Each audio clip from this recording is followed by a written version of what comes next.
Мурманск, как слышно нас? Костян, убавь меня немножко. Здравствуйте. Да, как-то только немножко пропадает звук. Вот чуть-чуть. Раз, два, три, четыре. Раз, два. Ну, сейчас нормально, да. Хорошо. Без пропусков. Давайте сейчас мы вам управление передадим и смоделируем ситуацию вот прям на реальную. Все управление передали, попробуйте продемонстрировать экран.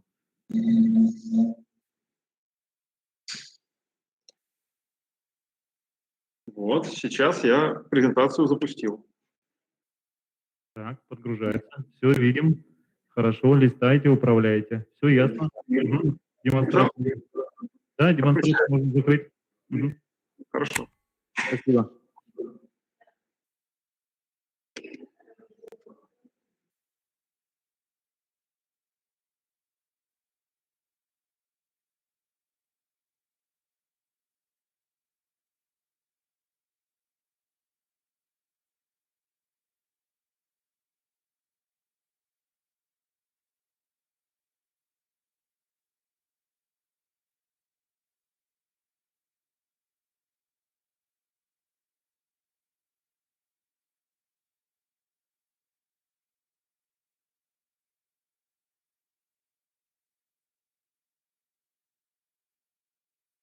Уважаемые гости и участники диспута, через 5 минут мы начинаем. Просто ждем гостей.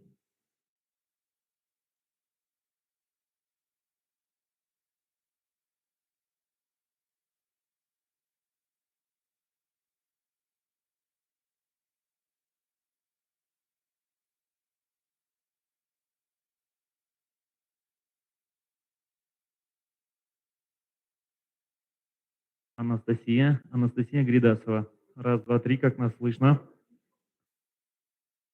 Включайте микрофон, давайте мы послушаем вас. Здравствуйте, слышно меня? Так, очень плохо, если можно, Так, очень тихо. вот так? Вот так классно. Ага, Если есть возможность, давайте мы камеру еще подключим. Так, сейчас, секундочку.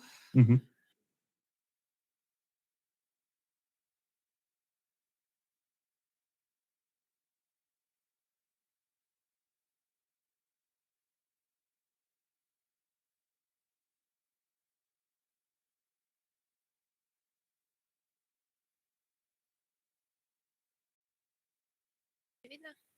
Анастасия, да, вас видно. Так, еще раз давайте раз, два, три, что-нибудь скажем. Раз, два, три. Вот, Слышно? классно. Да, вас очень хорошо слышно. Буду так разговаривать, хорошо. Давайте попробуем передать вам управление, чтобы вы попробовали еще раз запустить свою презентацию. Управление передали, можете запуститься, продемонстрировать свой экран. Так.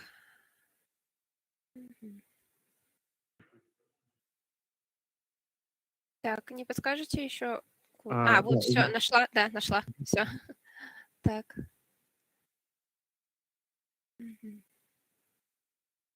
Так. Выбираем весь экран, можно весь экран выбрать. Ага, все видим. Так, подгружается. Ага, презентажку давайте запустим. Так.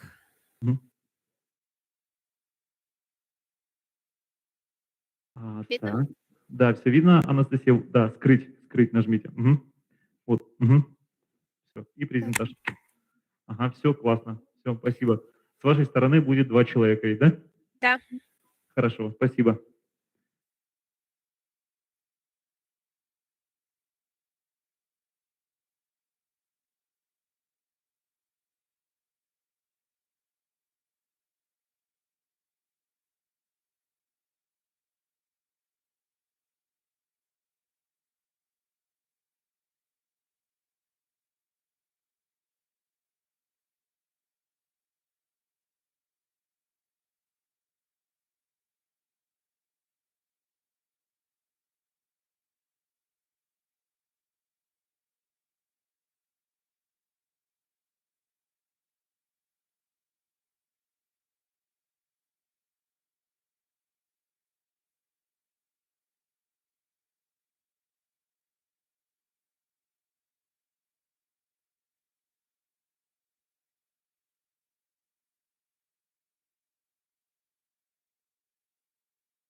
Уважаемые гости, участники, еще раз здравствуйте. Давайте я вам сейчас проговорю про регламент.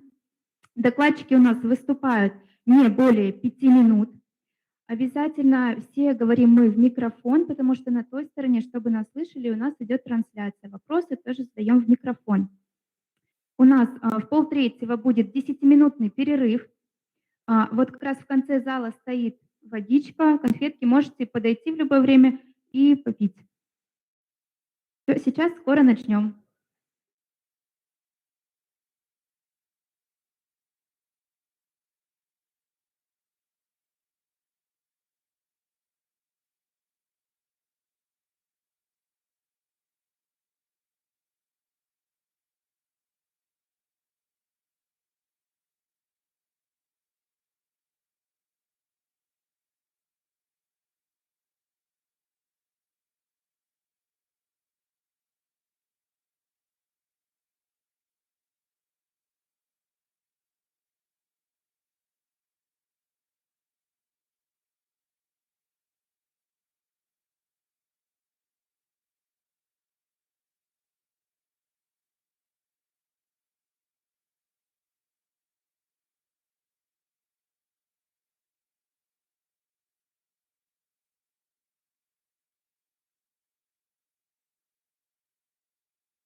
Уважаемые гости, еще раз добрый день. Уже 6-й год Национальная библиотека Республики Коми проводит студенческий диспут, посвященный вопросам экологии северных территорий. Площадка «Арктика. Территория экологии» обозначена как встреча-диспут, встреча обсуждения экологических проблем, которые повсеместно наблюдаются в Северном регионе. Цель нашей сегодняшней встречи – это привлечь внимание к экологическим проблемам и острым вопросам, а также расширить знания о этом регионе. Хочу обратить ваше внимание, что в начале конференц-зала представлена книжная выставка «Вокруг Арктики». Там вы можете ознакомиться с журналами и книгами об арктическом регионе в конце конференц-зала. Итак, для открытия диспут-площадки «Арктика. Территория экологии» приветственное слово предоставляется нашему партнеру, директору Сыктывкарского лесного института, попечителю Национальной библиотеки Любовь Александровне Гурьевой.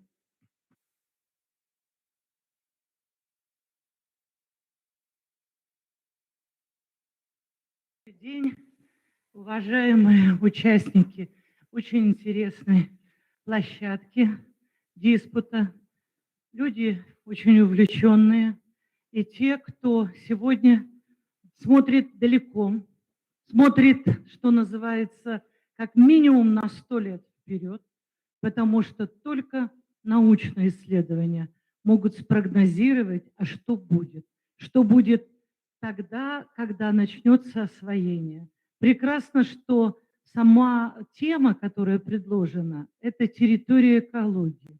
То есть практически сегодня молодое поколение думает о том, не как зайти на эту территорию и что там делать, а как сберечь ее и на будущее существование. Поэтому всем вам успехов. Пусть ваши первые начинания студенческих ваших работ, научных работ будут иметь продолжение. Увлекайтесь этой темой, соответственно, достигайте научных своих результатов. Ну а нам приятно приветствовать в Сыктывкарском лесном институте. Бывайте здесь чаще. Мы вас всегда желаем видеть и каждому из вас успехов.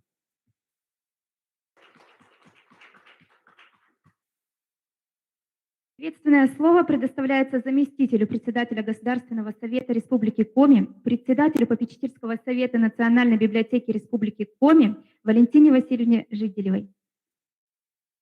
Добрый день, дорогие друзья. Я с удовольствием приветствую всех на нашей очередной арктической встрече, которая, я хочу сказать, зародилась как раз по идее с Национальной библиотекой нашего председателя попечительского совета уважаемого Николая Николаевича Герасимова, который много лет возглавлял попечительский совет, а я как уже заместитель председателя, вот 2-й год исполняю обязанности, хотя хочу сказать, что такого человека, ученого, политика, государственного деятеля и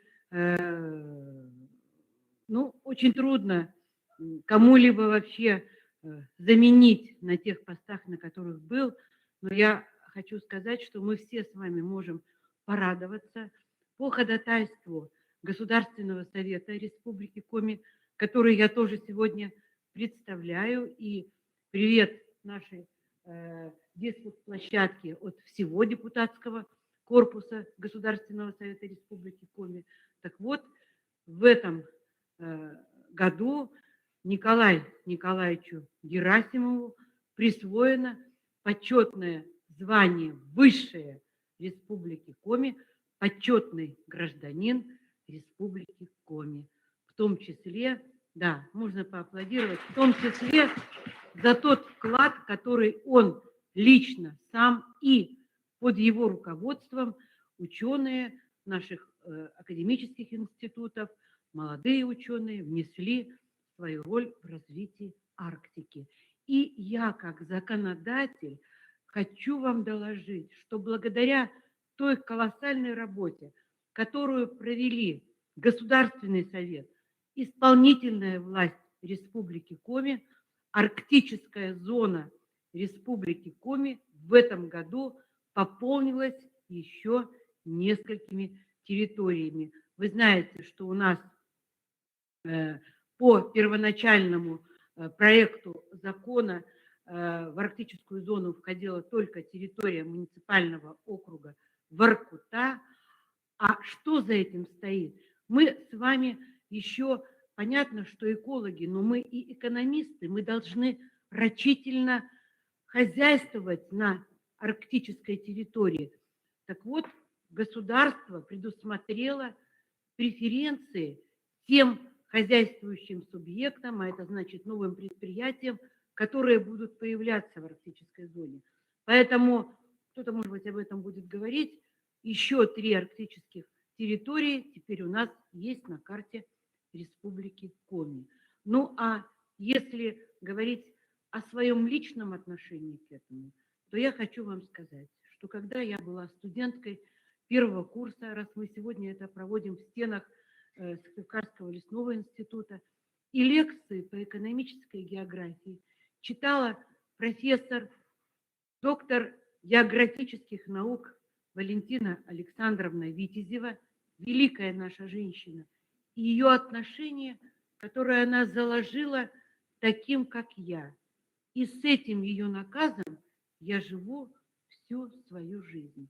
Так вот, я на первой лекции запомнила, что она нам говорила о том, что след от гусеницы трактора в арктической тундре не зарастает 100 лет.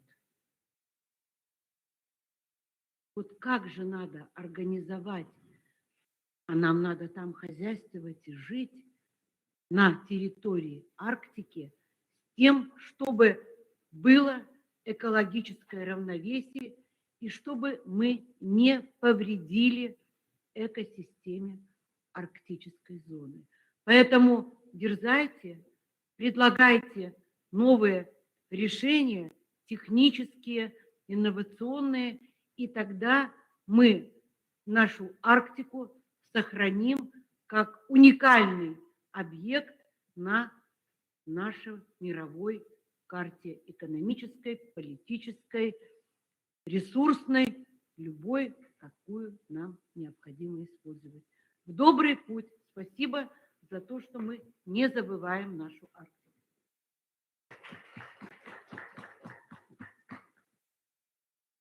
Спасибо, Валентина Васильевна. И приветственное слово у нас предоставляется директору Национальной библиотеки Республики Коми Алексею Анатольевичу Просужих.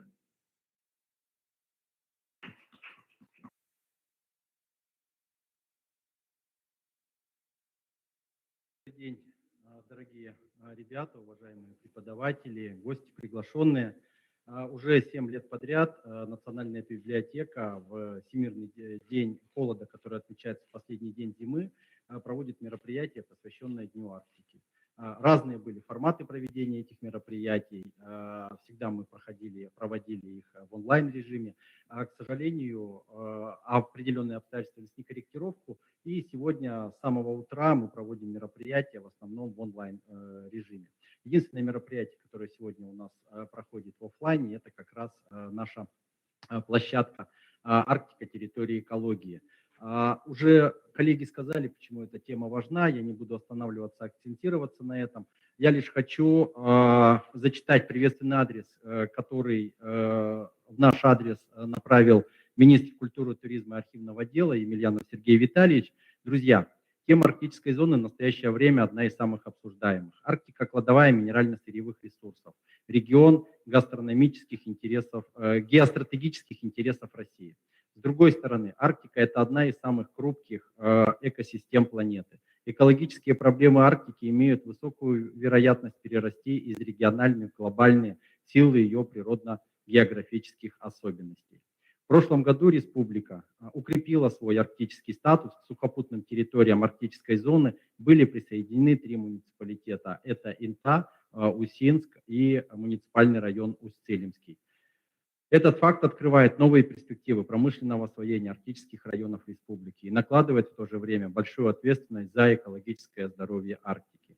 Я думаю, что очень важно, чтобы об этих экологических проблемах задумывалась молодежь, студенчество и будущие специалисты, ученые.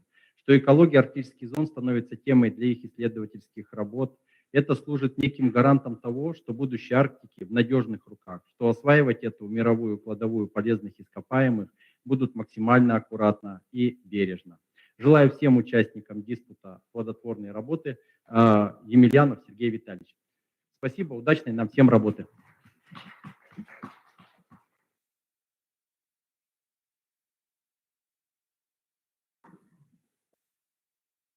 Слово предоставляется члену Общественного совета Арктической зоны Российской Федерации от Республики Коми, заместителю председателя Общественной палаты региона, попечителю Национальной библиотеки Анне Викторовне Чураковой.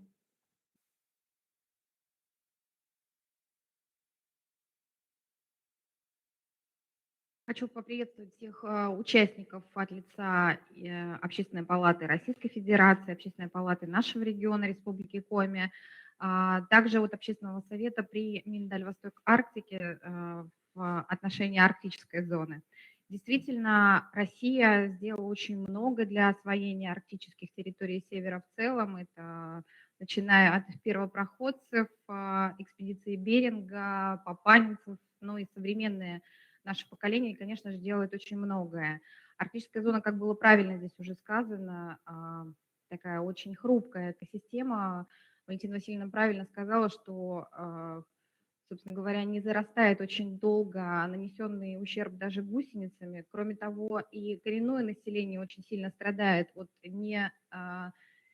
непродуманного вмешательства, потому что олени близко не подходят к той самой гусеничной траектории, потому что там есть запах, который они чувствуют, и масса других вопросов. Это и коренное население, но и та тема экологии, которая сегодня здесь будет затронута, конечно, безусловно, очень важна, потому что арктическая зона имеет уже накопленный экологический урон, это связано и с теми попытками уже освоения арктической зоны, которые предпринимались. Вот я была на Харасовые, да, это набережная, побережье Карского моря, там, конечно, полузатопленные баржи ржавые и масса других вещей. Там, кстати, есть библиотека, которая, собственно говоря, там была завезена туда и также оставлена. То есть, конечно, нам сейчас, по крайней мере, понимая то, что было сделано не так, многое было сделано так, но есть вещи, на которые нужно обратить внимание, не повторять те ошибки, которые есть, тем более в зоне экологии, потому что это та самая вещь, которая в хрупкой экологии Арктики, она зарастает очень долго. Поэтому это очень здорово, что современные молодые ученые занимаются этой темой. Очень важно обеспечить правопреемственность тех ученых, которые занимались этим на протяжении многих лет, а Россия, как я сказала, уже много лет этим занимается вопросом, и тех интересных наработок, которые есть у молодых ученых со свежим взглядом, с современными какими-то реалиями. Поэтому удачи вам всем. Надеюсь, что то, что будет сегодня обсуждено, будет иметь в дальнейшем развитие и также принесет нашей большой, могучей России, имеющей большую часть Арктики, пользу. Спасибо.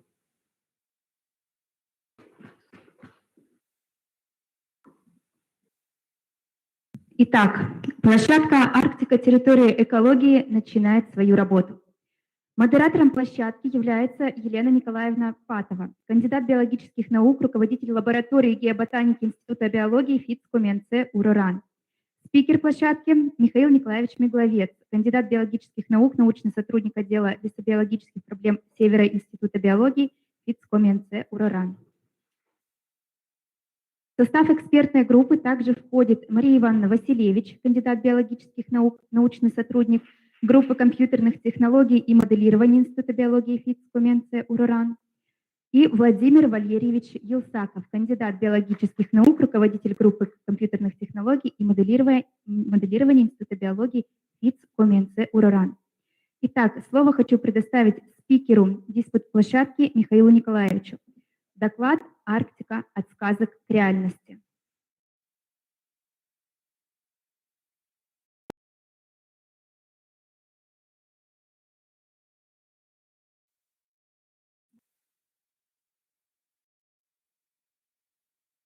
Мы с вами собрались провести столь сложный дискус. Тема не нова, тема масштабна, проблема многослойна. Арктика столь хрупкая территория, столь бедная территория, которую легко повредить и очень сложно восстановить.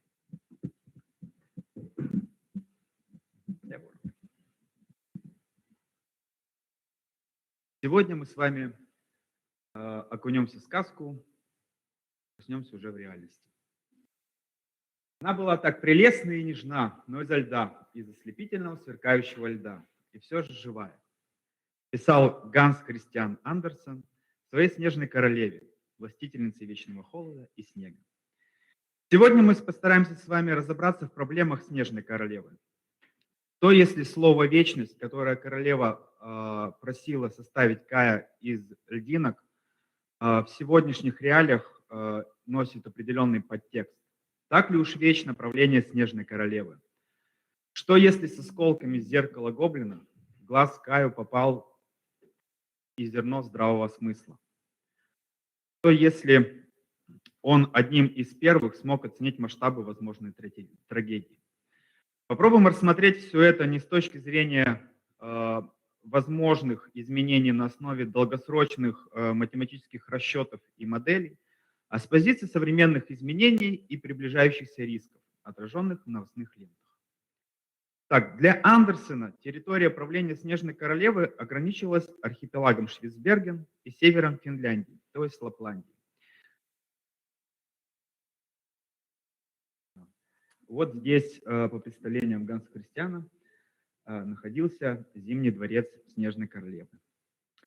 Сегодня Арктика – это полярная климатическая область, примыкающая к Северному полюсу. Она включает в себя территорию Северного Ледовитого океана, окраины Северной Америки и Евразии.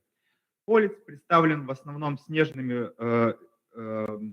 белыми пустынями, температура в которых летом не поднимается выше 5 градусов Цельсия. В последнее время при решении многих насущных экономических и экологических проблем рассматривают, кроме арктической, также и субарктический климатический пояс. Субарктическая зона, она уже более обширна, включает в себя Северную Канаду, юг Гренландии, Аляску, север Скандинавии, ну и наши северные регионы Сибири и Дальнего Востока. Средний показатель температуры составляет минус 30 градусов, а с приходом короткого лета температура может повышаться до плюс 20. На севере этого климатического пояса господствует тундра, которая характеризуется повышенной влажностью воздуха, заболоченностью и частыми ветрами, а также бедным видовым составом и слабой устойчивости к антропогенному изменению. Давайте будем с вами сегодня считать, что арктический пояс – это непосредственная резиденция Снежной Королевы, а субарктический – это ее такой летний дворец. Только вот единственное, что, наверное, королевский баклажан она не сможет на этой летней резиденции выращивать, потому что на большей части территории господствует вечная мерзлота. Площадь резиденции летнего дворца Снежной Королевы в России составляет около 11 миллионов квадратных километров. То есть на этой территории вечная мерзлота представлена либо постоянной, либо разрывной, редкоостровной частью. С 2020 года, согласно указу президента Российской Федерации, отечественные резиденции Летний дворец Снежной Королевы значительно расширились, как сегодня уже и говорили. Дополнительно к 31 территории были включены муниципальные образования многих субъектов Российской Федерации, в том числе на Северо-Западном федеральном округе. В Республике Коми это городские округа Интай и Усинск, а также муниципальный район Усть-Цилимский. Характерной особенностью этих районов является близость к Северному полярному кругу. На сегодняшний день прописано около десятка характерных особенностей арктической зоны Российской Федерации, определяющие социальные подходы к ее социально-экономическому развитию и обеспечению национальной безопасности в Арктике. Рассмотрим ключевые позиции, касающиеся непосредственно климатических и экологических аспектов. Если у нас тема сегодняшнего диспута – это экология. Сюда входят как климатические изменения, способствующие возникновению как новых экономических возможностей, так и рисков для хозяйственной деятельности и окружающей среды. Высокая чувствительность экологических систем к внешним воздействиям, особенно в местах проживания коренных малочисленных народов Российской Федерации. Основной результирующей климатических изменений для северных территорий традиционно является таяние вечной мерзлоты, о чем нам с вами поведал заместитель директора Института мерзлотоведения Сибирского отделения Российской академии наук. Из его небольшого интервью мы с вами узнаем, что в районе Якутска наблюдается, в результате таяния вечной мерзлоты могут наблюдаться просадки грунтов на площадях, на значительных площадях от 15 до 25 километров. И сейчас около 70-80% инфраструктуры жилья построено в непосредственной близости к таким многострадальным участкам. В таких местах начинают проваливаться дороги, образовываться заболоченные участки и термокарстовые озера. Самым масштабным из возможных событий на сегодняшний момент является просадка грунтов на примере Батайского провала в Якутии. Давайте на него посмотрим. Вот так вот он выглядит. Начал он образовываться в середине 20 века, а таять мерзлота начала после того, как в 50-х годах вырубили лес для добычи полезных ископаемых, для добычи олова и строительства шахты. Растет она, как вы видите, значительно, то есть 10 метров в год – это большой масштаб для такой хрупкой территории. И что самое абсурдное, шахта в итоге была обстроена абсолютно в другом месте. При такой эрозии часто разрушаются изношенные магистральные нефти и газопроводы. В таких случаях воздействие на природные территории будет носить необратимый характер для хрупких северных экосистем. Как возможный пример такой аварии, недавно утечка 20 тысяч тонн дизельного топлива в Норильске в мае прошлого года. Однако не стоит забывать и о долгосрочных рисках изменения терморежима и структуры криосферы в целом. Это и возможное увеличение концентрации парниковых газов, таких как метан и диоксид углерода в атмосфере, вызванное таянием вечной мерзлоты и трансформацией сообществ растений. Но и также снижение площадей ледяного шельфа и береговых линий. С заместителем директора мы уже с вами познакомились. Давайте познакомимся с самим директором, с Михаилом Железняком, который говорит нам, что площадь береговой линии Российской Федерации теряет практически около 11 квадратных километров в год. Это очень значительные масштабы даже для Российской Федерации. Помимо вышеописанных рисков, над нами нависла еще одна угроза. Таяние вечной мерзлоты может привести к высвобождению спящих много миллионов лет вирусов и бактерий, часть из которых, возможно, еще не описана человечеством. Наглядным примером является вспышка сибирской язвы в Ямало-Ненецком автономном округе в 2016 году в результате аномально высоких температур для Крайнего Севера. И тут стоит задуматься, а что если бактерии, которые вызывали кишечные расстройства у мамонтов несколько миллионов лет назад, сейчас могут привести, пробудившись, смогут спровоцировать зомби-апокалипсис в наше время.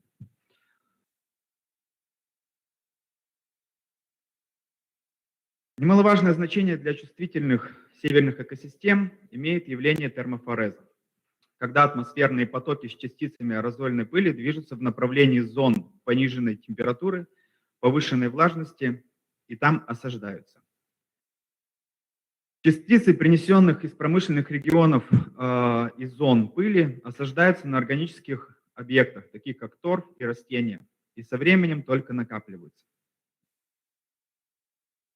Исследования почв, торфяников, озерных отложений и тканей организмов показали, что современные концентрации ртути, кадмия и свинца в Арктике в среднем от 2 до 5 раз выше, чем в доиндустриальную эпоху. Большую опасность представляет накопление тяжелых металлов в толомах лишайников, основных доминантов растительного покрова приарктических тундровых экосистем и основных кормовых культур для популяции северного оленя. Что мы воочию смогли наблюдать не так давно. В 2017 году в печени и почках оленей разных оленеводческих хозяйств было обнаружено не только превышение предельно допустимых концентраций опасных тяжелых металлов ртути и кадмия, но и устойчивого экотоксиканта диоксина, обладающего мощным мутагенным, иммунодепрессантным, канцерогенным и эмбриотоксическим воздействием. И вот последняя, но немаловажная новость, насущная для нашего региона, очень громкая. Последние полгода решается вопрос об остановке в районах республики пунктов термодеструкции отходов человеческой деятельности. Только представьте, что, какая интенсивность переноса загрязняющих веществ в покое Снежной Королевы будет у самой границы ее владений. Поэтому я думаю, что на хрупких арктических территориях нельзя экономить, потому что, как мы с вами видели из сложившихся примеров, большая часть изменений антропогенного влияния человечества – это все-таки экономия. Поэтому нужно подходить к этой проблеме многосторонне, рассматривать разные варианты, разные пути решения, в том числе и возможность установки дорогостоящих фильтров или многоступенчатую сортировку отходов, как применяется в Швеции. И посмотреть с позиции возможных изменений в дальнейшем. Ведь если задуматься, как ничтожно малы бы, допустим, нефтеразливы, если бы люди не скупились на обновление и модернизации нефтепроводов и эксплуатационных емкостей. Ну и сейчас я, наверное, скажу уже как Грета Тунберг. Наша с вами первоочередная задача сохранить чистоту одеяний Снежной Королевы, такой, какой ее видел Кай, такой, какой ее видел Ганс Христиан Андерсен, такой, какой ее хотели бы видеть наши дети, ваши будущие дети, не на страницах сказки, а в реальности. Наша задача пробудить в руководящих дядей тех детей именно, которые кутались в одеялах и слушали Снежную Королеву из уст бабушек и матерей. Спасибо.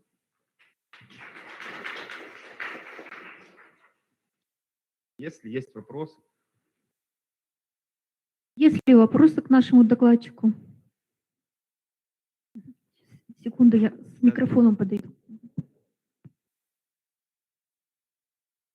Скажите, пожалуйста, а почему вы такие картинки вставляли в презентацию? потому что меня просили сделать ее веселой. У нас, потому что новая подача доклада, мы решили сделать научный слэм, научный стендап. Тут на самом деле очень такая тонкая нить, потому что говорить об Арктике всегда нелегко и тяжело. Здесь нужно было немного скрасить ожидания, будущее изменения и те воздействия, которые могут отразиться на нас с вами. Спасибо. Еще, пожалуйста, есть вопросы к докладчику? Нет? Спасибо большое, Михаил. И приступаем к реализации нашей основной программы, к заслушиванию ваших научных исследований, работ. Вначале мне хотелось бы еще несколько слов сказать о нашем экспертном совете. Мне очень приятно представить, уже вам представили, сказать о том, что здесь сидят люди не те, которые работают в кабинете, да, с бумагами, а именно люди, которые работают в экспедиционных условиях. У каждого из присутствующих экспертов огромный багаж экспедиций многолетних в арктических регионах. Вот Владимир Валерьевич занимается проблемами оленеводства, загрязнения Арктики и использования ГИС-технологий для этого. Мария Ивановна у нас специалист по снежному загрязнению снежного покрова. Она вообще в экспедиции в зимнее время выезжает, работает в экстренных условиях. И, ну, наверное, с ними многие, кто отслеживал ситуацию в ШИИСе, видели, что как раз вот эти два человека участвовали в экспертной комиссии от общественной экологической экспертизы, ученые, по оценке как раз влияния возможного строительства полигона отходов на станции ШИС. Поэтому ученые не остаются в стороне, работают также. Михаил, он активно работает по изучению влияния парниковых эффектов, выделения парниковых газов в арктических регионах. И тоже за плечами уже, несмотря на то, что он молодой человек, имеет огромный опыт работы в Арктике. Ну, я ботаник, мы занимаемся изучением редких видов и особо охраняемых природных территорий в Арктике, и тоже 30-летний опыт работы. Так что не перед бумажными червями вы будете представляться, а перед людьми, которые имеют опыт, поэтому профессионально смогут вас спрашивать. Спасибо. Итак, приступаем к реализации нашей программы. И первым мы даем слово приятно ботаникам. Особенности инвазии сосудистых растений в субарктику северо-востока Европейской России. Выступает это коллектив докладчиков: Антропов Антон, Калинин Артем, Попов Виталий и Фадеев Алексей, студенты Сыктывкарского государственного университета имени Петерима Сорокина. Пожалуйста, еще раз напоминаю, 5 минут, так как у нас много докладов, есть онлайн-докладчики, придерживайтесь, пожалуйста, регламента. Здравствуйте, коллеги, спасибо большое за слово. Я и Антропов Антон, Калинин Артем, Попов Виталий, студенты СГУ имени Петерима Сорокина. Мы, к сожалению, не ботаники, а картографы. Наш научный руководитель Бобров Юрий Александрович. Скажите, пожалуйста, как переключать слайды?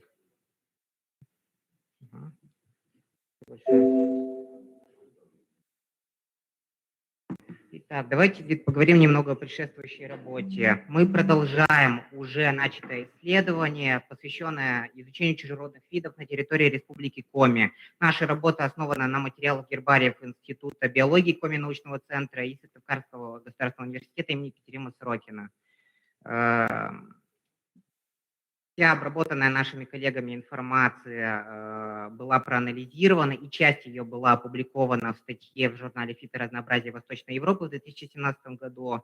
Опубликованная часть была посвящена однодольным, большая часть, посвященная двудольным, не была опубликована. Мы собрали эту информацию, проанализировали ее, обобщили и создали базу данных, на основании которой будем проводить наш анализ. Как мы делали нашу базу данных? Изначально информация о сборе гербарных образцов была представлена в виде текста. Мы преобразовали его в табличный вид, сохранив данные из гербарных этикеток, добавив географические координаты и несколько дополнительных параметров. Важно подчеркнуть, что 97% сборов не имели географической привязки, мы устанавливали ее вручную при помощи веб-картографических сервисов, ну, например, Яндекс.Карты или Google Maps. Для определения взаимосвязи находок с постилающей поверхностью мы оцифровали несколько карт из атласов Республики Коми, ландшафтную карту, карту физико-географического районирования, карту природно-климатического районирования. Также взяли административное деление из векторной карты OpenStreetMap. Так выглядит оцифрованная ландшафтная карта Республики Коми. Так выглядит карта физико-географического районирования в левой части слайда, в правой части слайда карта административных территориальных образований. И так выглядит карта природно-климатического районирования.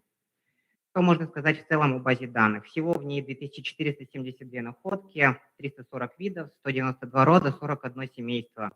Главная особенность базы данных – ее несбалансированность. Более 3/4 всей совокупности данных приходится на 7 семейств. Структуру базы данных вы можете видеть в правой части слайда. В левой части слайда для сравнения мы взяли круговую диаграмму из работы 2020 года, характеризующей базу генетической информации Bolt и GeoBank, и попробовали их сравнить. Как видите, ведущие места в обеих выборках занимают астровые и злаковые, повышенную долю имеют бобовые, крестоцветные, гречишные, бурачниковые и маревые, пониженную осоковые, лютиковые. Интересно, почему в левой диаграмме высокая доля у розовых, при том, что в целом это семейство не очень характерно для территории Республики Коми. Теперь поговорим о том, как можно использовать эту базу данных для анализа субарктических территорий. Мы сделали выборку по субарктическим территориям. Для этого взяли карту физико-географического районирования, выделили территории лесотундровые и тундровые. Выборка содержит 197 находок, принадлежащих к 18 семействам. Сборы неравномерные, но гораздо более выровнены по сравнению со всей базой данных. В правой части слайда вы видите выборку из базы данных, в левой части слайда уже представленную круговую диаграмму. Важно здесь очень интересно то, что большую долю имеют крестоцветные, это холодоустойчивые виды, поэтому, в принципе, тут это довольно объяснимо. Более теплоустойчивые астровые имеют пониженную долю. Также важно отметить, что из-за малого объема выборки в диапазон 5-6% попадают такие семейства, которые на территории Республики Коми практически вообще не представлены, такие как посленовые. Если мы говорим о том, как распространены виды по ландшафтам, то больше всего находок на пологово-валистых тундровых равнинах Придуралья. Также встречаются скопления на моренных равнинах, дренированных приречных полосах, заболоченных участках зандровых и озерно-аллювиальных равнин, лесотундровых равнинах, моренных равнинах заболоченных междуречий, предгорьях Полярного Урала, в пределах тундры, низменных моренных лесотундровых равнинах. Для примера того, как можно проанализировать конкретное семейство, мы приводим картограмму по семейству злаковые. Больше всего находок семейства злаковые на пологово-валистых тундровых равнинах Приуралья. Есть сборы на моренных дренированных приречных полосах, моренных равнинах заболоченных междуречий и некоторых других ландшафтах. Можно посмотреть на физико-географическое районирование. Чужеродные виды встречаются в 3 физико-географических провинциях: Печорской тундровой, Печорской лесотундровой и Полярно-Уральской тундровой. Причем на обширных пространствах Печорской лесотундровой равнины, это центральная и левая часть, находки отсутствуют вообще. Это говорит о том, что эти территории недостаточно изучены. В качестве примера анализа распространения чужеродных видов по физико-географическому районированию можно рассмотреть картограмму по крестоцветным. Находки в Печорской, тундровой и лесотундровой провинциях превышают 20 единиц, и есть одна точка сбора в тундровой провинции Полярного Урала. Теперь давайте поговорим о выводах.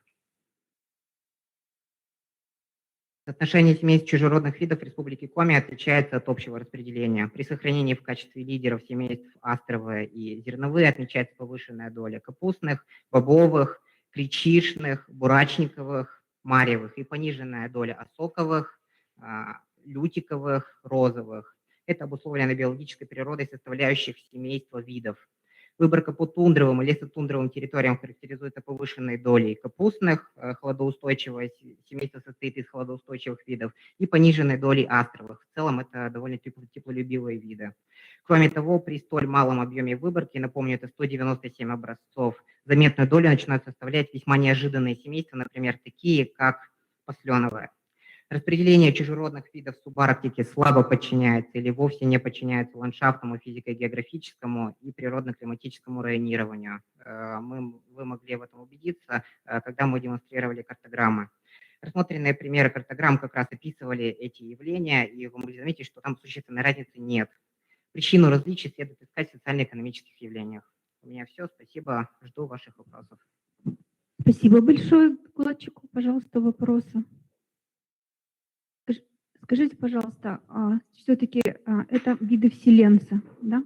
С Да, чем это вы в чужеродные. большей степени, понятно, математически вы обработали, все-таки с чем связано именно в арктических регионах появление таких видов синантропных?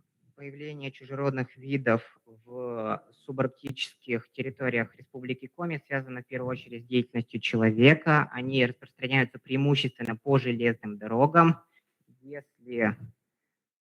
Если мы обратимся к карте физико-географического районирования, вот посмотрите, вот эти синие точки, это как раз места обнаружения видов, да. Видно, что если бы мы сюда наложили карту железных дорог, то было бы видно, что они как раз встречаются вдоль железных дорог, да, вот, и вдоль, рядом с крупными населенными пунктами. Естественно, больше всего находок чужеродных видов около Воркуты, да, вот. Также довольно много находок рядом со станцией Абись, и довольно много находок рядом со станцией Сивая Маска. Там в 60-70-е годы был совхоз. И туда ездили сотрудники Института биологии для того, чтобы исследовать распространение видов. То есть транспортное поступление этих видов и сельскохозяйственные, основные два вида, да? Да. Но причем важно отметить, Мгм. что конкретно для субарктических и арктических территориях в первую очередь имеет значение все-таки транспортное, да.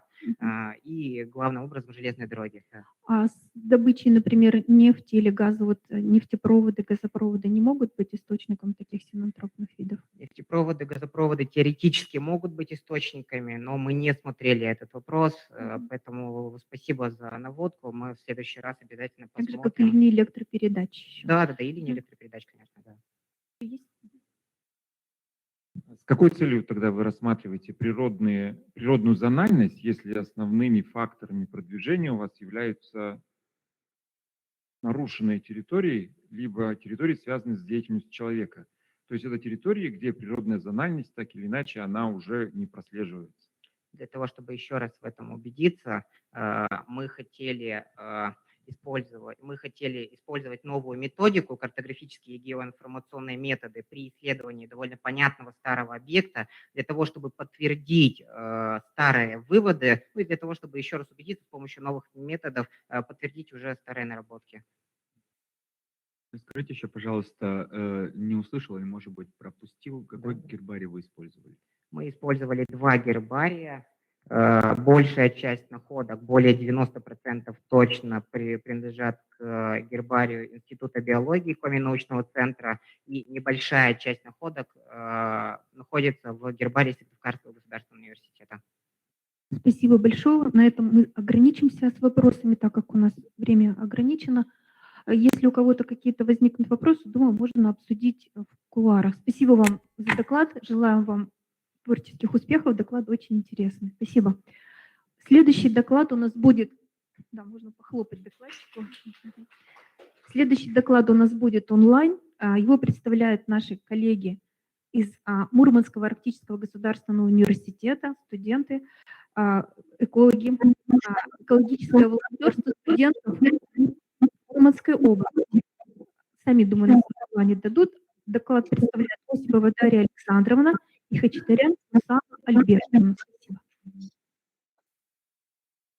Всем здравствуйте. Меня зовут Осипова Дарья. Со мной Хачатурян Сусанна. Мы студентки 4-го курса Мурманского арктического государственного университета.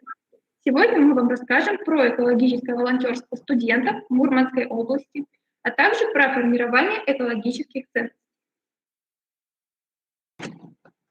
Кольский полуостров – это одна из самых подверженных загрязнению территорий Северной России. Мурманская область является одним из самых урбанизированных регионов Кольского севера. В области действует около 170 предприятий, что обуславливает целый ряд экологических проблем. Ввиду всего этого в нашем регионе активно развивается эко-волонтерство. Среди моего окружения трудно называть того, кто хотя бы раз не принял участие в экологических акциях. И сегодня я хочу вам рассказать про экологические мероприятия и акции, в которых знаю не понаслышке и в которых мне самой доводилось принимать участие. По моим наблюдениям, экологическое волонтерство Мурманской области можно рассмотреть с двух сторон. Первая сторона заключается в просветительской деятельности в области экологии. Это проведение различных лекций, раздача листовок, распространение информации о загрязнении окружающей среды. Вторая сторона заключается в прямой помощи в сохранении природы. Первая экологическая акция, в которой мне довелось принять участие, это были учения по ликвидации аварийных разливов нефти. Нас познакомили с техническим оборудованием, различными способами сбора нефтяной пленки с поверхности воды, а также под руководством опытных сотрудников предоставили возможность самостоятельно ликвидировать потенциальный разлив нефти. Следующую акцию тоже нельзя оставить без внимания. Мне вместе с моими одногруппниками довелось принять участие в подготовке и организации всероссийской акции «Чистые игры». Участники работали в команде. Их целью было собрать как можно больше мусора. Таким образом, чуть более 100 участников за 1,5 часа уборки собрали около 1600 килограмм мусора. В Мурманском практическом государственном университете ежегодно проходят массовые экологические десанты. Участие в них принимают студенты совместно с преподавателями. Еще одна важная акция – «Территория добрых дел». Ее организатором является Центр экологических инициатив «Чистая Арктика». Мы организованной группой выезжали в Озерский район в окрестности озера Поповского. Там, помимо облагораживания территорий, мы посетили дискуссионную площадку, обсудили вопросы экологии, в том числе и Кольского полуострова. На наш взгляд, важную роль в рамках экологического волонтерства приобретает формирование у студентов экологических ценностей. Одной из задач государственной политики в области экологического развития Российской Федерации является формирование экологической культуры, развитие экологического образования и воспитания. На экране представлены важнейшие психолого-педагогические закономерности формирования системы экологических ценностей. В целях формирования экологических ценностных ориентиров необходимо отдавать предпочтение таким методам, формам и методическим приемам обучения, на которые будут: в первую очередь, стимулировать студентов к постоянному выполнению знаний об окружающей среде. Второе, способствовать развитию творческого мышления. Далее, обеспечивать развитие исследовательских навыков и вовлекать студентов в практическую деятельность по решению проблем окружающей среды.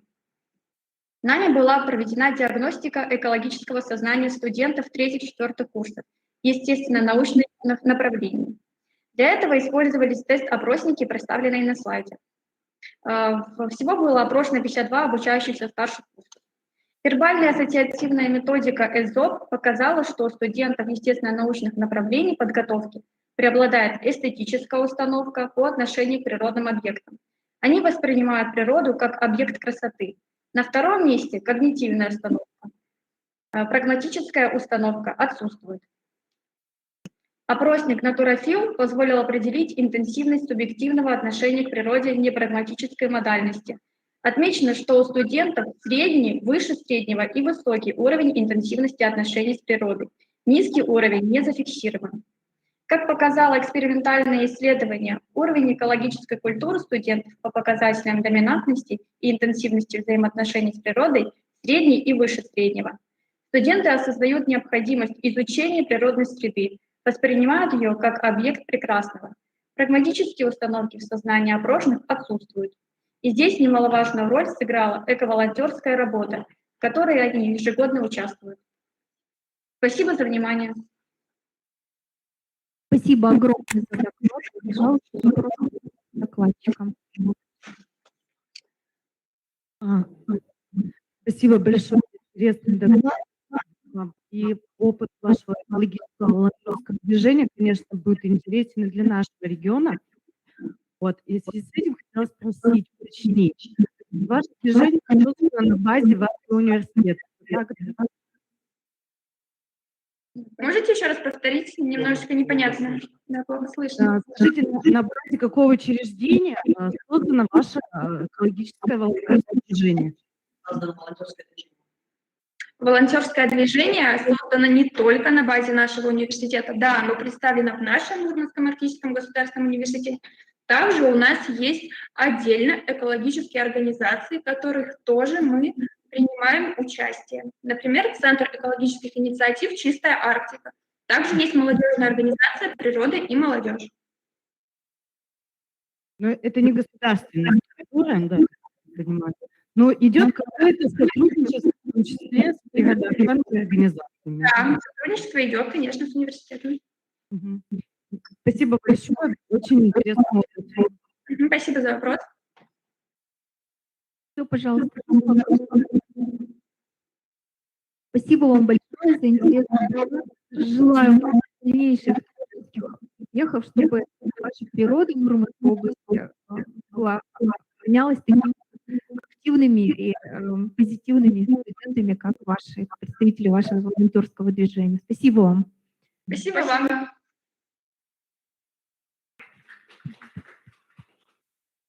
Следующий доклад делает представитель Коми Республиканской академии государственной службы и управления Журавлева Александра. Есть она, да? Проходите, пожалуйста. Ага. Особенности правового статуса земель сельскохозяйственного назначения, расположенных в арктической зоне Российской Федерации. Это направление юриспруденции.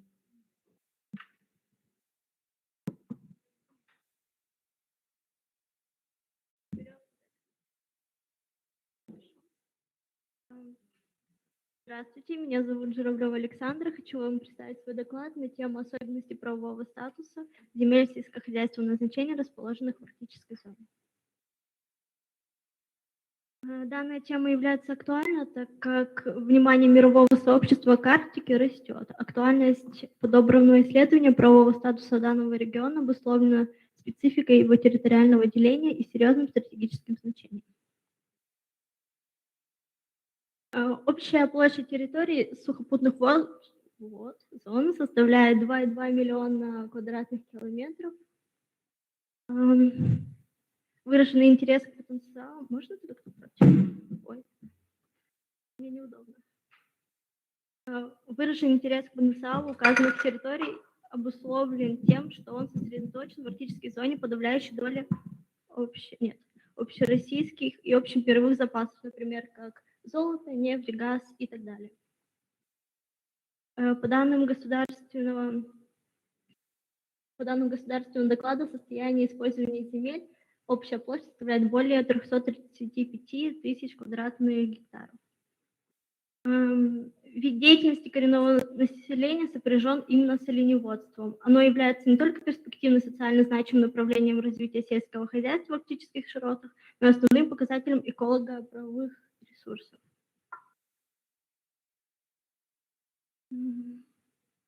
Согласно постановлению правительства, оленеводство отнесено к приоритетным направлениям развития арктических территорий в контексте сохранения традиционных видов хозяйственной деятельности населения.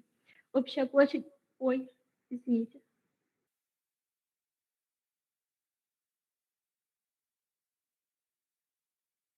Общая площадь земель более 9,5 миллионов гектаров, 84% составляет лесной фонд, остальное – это сельскохозяйственное назначение.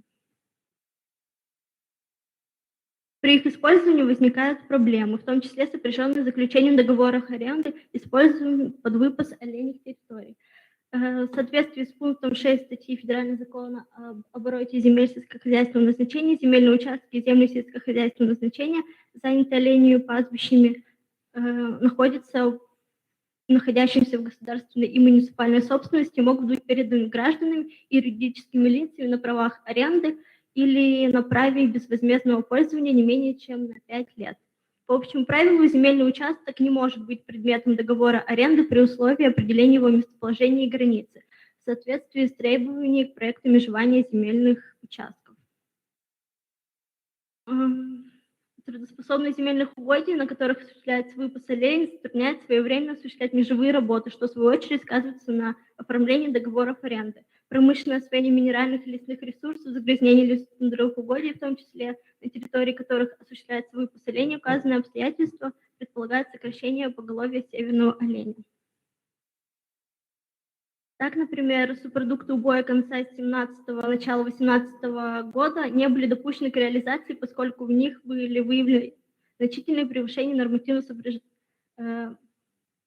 токсичных элементов, таких как ртуть и камни. Вот вы видите, сколько килограммов за этот период было сожжено. По результатам проверки управления были выделены предписания введения на предприятиях режима усиленного лабораторного контроля. Данная продукция также не была допущена к реализации, а продукция была утилизирована с путем сжигания. Вот вы видите, сколько килограммов было сожжено. Именно субпродуктов оленей. В Республике Коми прогнозируется возникновение эколого-правовых рисков, например, в силу безапелляционности возможности установления в соответствии со статьей 39 прим. 37 Федерального кодекса публичного сервитута, где обременение земельного участка публичным сервитутом осуществляется в целях размещения объектов электросетевого хозяйства, тепловых сетей и так далее. В качестве правового риска правомерно указать сформулированную Президиумом Верховного Суда такую правовую позицию, где указанные положения предполагают возникновение риска приобретения земельного участка, обременения сервитутом на значительный срок, о чем приобретатель земельного участка не будет знать, не могут знать сведения заблаговременно. Данные территории также не застрахованы от возникновения каких-либо рисков. Земельные участки в пределах этих земель не выкупаются и не изымаются у собственников земельных участков, арендаторов, однако в соответствии с статьей 12 Федерального закона о территориях традиционного природопользования коренных малочисленных народов в Севере Сибири, данные земли могут быть изъяты в государственной или муниципальной собственность, чтобы построить там какие-либо сооружения. Таким образом, происходит изъятие земель традиционного природопользования, в том числе в пользу их промышленного освоения, что уже подтверждается официальными документами. По данным государственного доклада состояния окружающей среды Республики Коми в 2017 году площадь сельскохозяйственной земли уменьшилась за счет перевода части земли и земель промышленной связи проведением работ на благоустройство объектов магистрального газопровода, например, «Газпром». Также были изъяты земли общей площадью более 26 миллионов квадратных метров для государственных нужд, например, это «Лукойл Коми». Так, по сообщению научного центра изучения Арктики известно, что борщевик начал произрастать на арктической территории Ямало-Ненецкого автономного округа. В 2020 году ученые зафиксировали последствия климатических колебаний, стремительное изменение трудного ландшафта, появление и активное расселение новых видов растений и животных. Вытеснение традиционной флоры такими растениями могут быть произрастать везде, способны произвести критическим изменениям в экосистеме Арктики и субарктики. Борщевик захватил огромные территории и каждый год увеличивает их на 10%. Таким образом, уже усматривается откровенное лоббирование интересов недропользователей, в пользу которых принимаются решения и предоставление земельных участков для осуществления различной деятельности.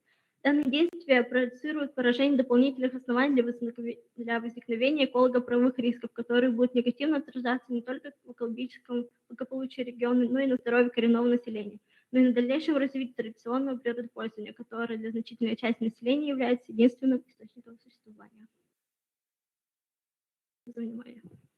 Спасибо большое. Пожалуйста, вопросы к докладчику. Пожалуйста.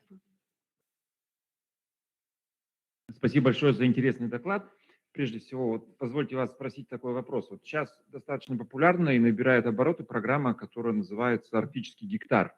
Вот как эта программа «Арктический гектар» может относиться с площадями сельскохозяйственных угодий, которые закреплены также за оленеводческими хозяйствами? Ведь если я выбираю арктический гектар на территории оленеводческих хозяйств, формально они закреплены за ними, и государство должно отказать мне в выборе этого гектара. Вот отношения с этой программой, вы можете что-то сказать? Если вы мне объясните, что такое какой-то там гектар, я вам обязательно отвечу. Программа, все понятно.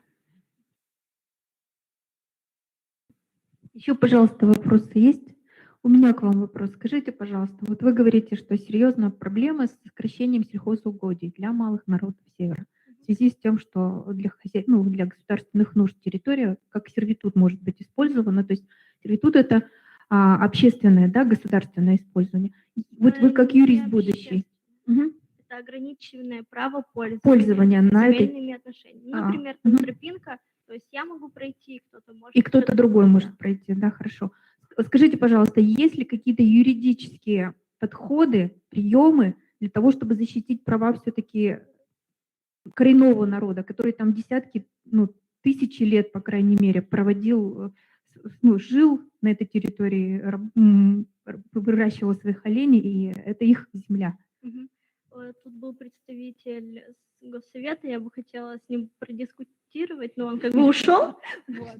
И у меня как бы тоже были вопросы, что именно в законодательстве есть противоречия. Например, в одном законе пишется, что вот земля там на арктических территориях является там у арендатора или землевладельца, но в другом же законе написано, что в принципе государство или муниципальное образование может взять эту землю у собственника. То есть получается, вот человек, у него есть стадо оленей, к примеру, он его там пасет, и вот придет там представитель Лукойла и скажет: мне нужно вашу землю. И человек не сможет отказать, потому что есть в Земельном кодексе статья 39, пункт 39, прим. 39, где написано, что для государственных и муниципальных нужд любой вид собственности, то есть частная, это муниципальная, государственная, она должна быть отдана. То есть в законодательстве есть пробелы. И, наверное, представитель Госсовета знает, что есть такие проблемы. Ушел, да. Возможно, не знает, но если вы начнете разбираться именно глубже в теме, посмотрите все нормативно-правовые акты, законодательную базу, то вы посмотрите, что вроде бы так, а на примере, когда приходят к людям и говорят: вот нам нужно газ провести, хотя они говорят: зачем нам в тундре газ, мы там сейчас здесь, через месяц там. Вот. И, конечно, это, я считаю, большие проблемы, пробелы в законодательстве. Если бы были именно высококвалифицированные юристы, экономисты сидели, то, конечно же, таких бы пробелов не было. Также вы можете посмотреть, кто сейчас заседает в Госдуме, там спортсмены, политики, ладно. Согласна с вами, молодец. То есть вы, как юрист, вот молодой, с экологической направленностью, настроены защищать такие права и смотреть эти пробелы в законодательстве, да? Потому что я считаю, что каждый должен заниматься своим делом. Если ты юрист, ты должен как бы создавать и пользоваться законом, а не создавать, извините, пустышку, и она вроде написана на бумаге, но она не действует. То есть, мне кажется, нужно больше... Конечно, есть такое лоббирование интересов таких вот бизнесменов, которые говорят, что вот мы за природу, но на самом деле, если посмотреть, что тот же самый Лукойл и Газпром, мне кажется, большие проблемы экологии наносят, хотя в декларации там все хорошо, там 0% загрязнения, но на самом деле, мне кажется, там серьезная проблема. То есть вы намерены как экологический юрист работать, да, в дальнейшем, я так думаю, да? Не знаю. Хорошо. Есть еще вопросы к докладчику? Пожелаем вам успехов, чтобы вы продолжали свои юридические исследования и находили такие вот несостыковки законов. И, наверное, я знаю, что даже многие юристы, дипломники, предлагая свои предложения, их иногда принимают и принимают на уровне закона в Республике Коми и даже Российской Федерации. Поэтому желаю вам быть таким юристом, к которому будут прислушиваться дальше. И, наверное, все-таки стоять на позициях сохранения природных ресурсов, нашего достояния и среды проживания малочисленных народов Севера. Да, это очень важно, и это, вот как вы показали, уже у нас даже мясо уже практически, получается, не является экологически чистым, как о чем объявляется постоянно. Да? Спасибо вам большое за доклад.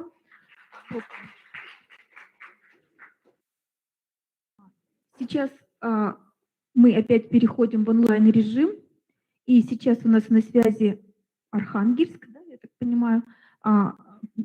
перед нами выступят два докладчика из Северного Арктического федерального университета имени Михаила Васильевича Ломоносова.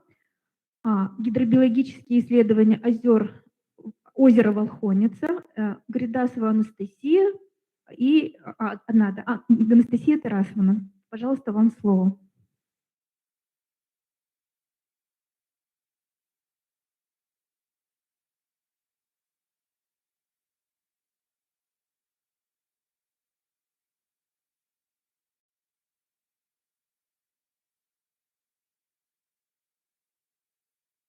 Анастасия, вас не слышно.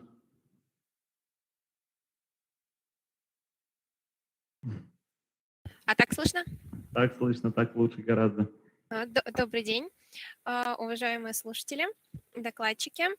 Меня зовут Гридасова Анастасия, я студентка 4-го курса Северного Арктического федерального университета имени Ломоносова по направлению экология природопользования.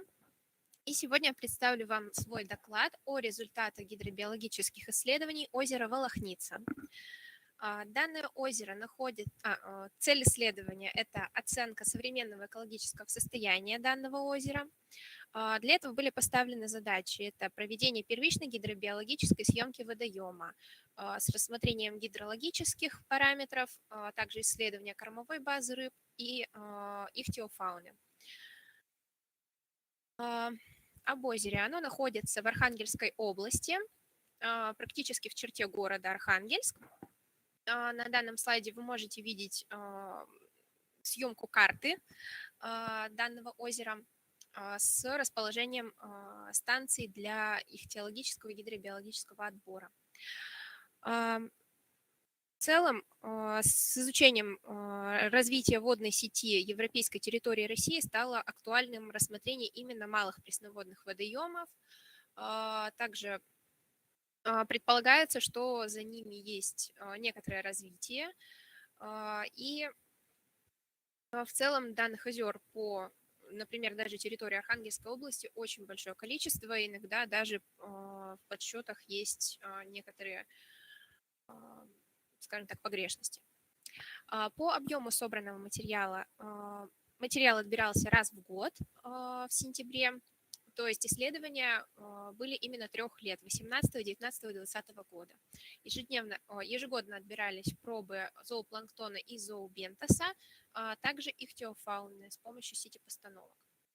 Также отмечу, что озеро изучается впервые, так как нет в научных источниках никаких упоминаний, кроме орнитологических.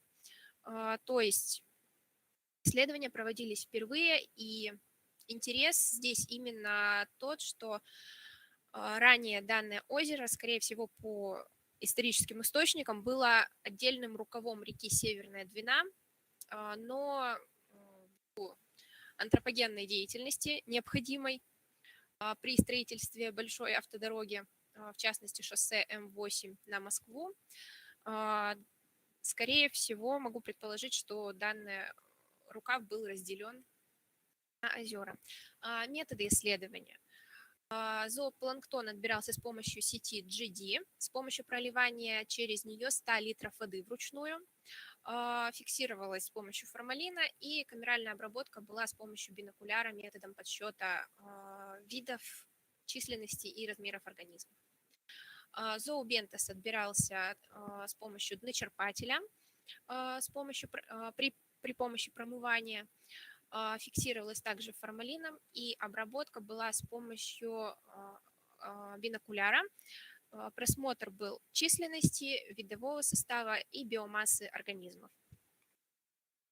Ихтиофауна отбиралась с помощью ставных сетей с разным размером ячеи. Экспозиция составляла все время 3 часа, и проводился биоанализ морфометрических показателей, таких как длина, вес, состав желудка. Гидрологические показатели также были изучены в самом начале исследований. Были измерены глубины озера по 314 точкам.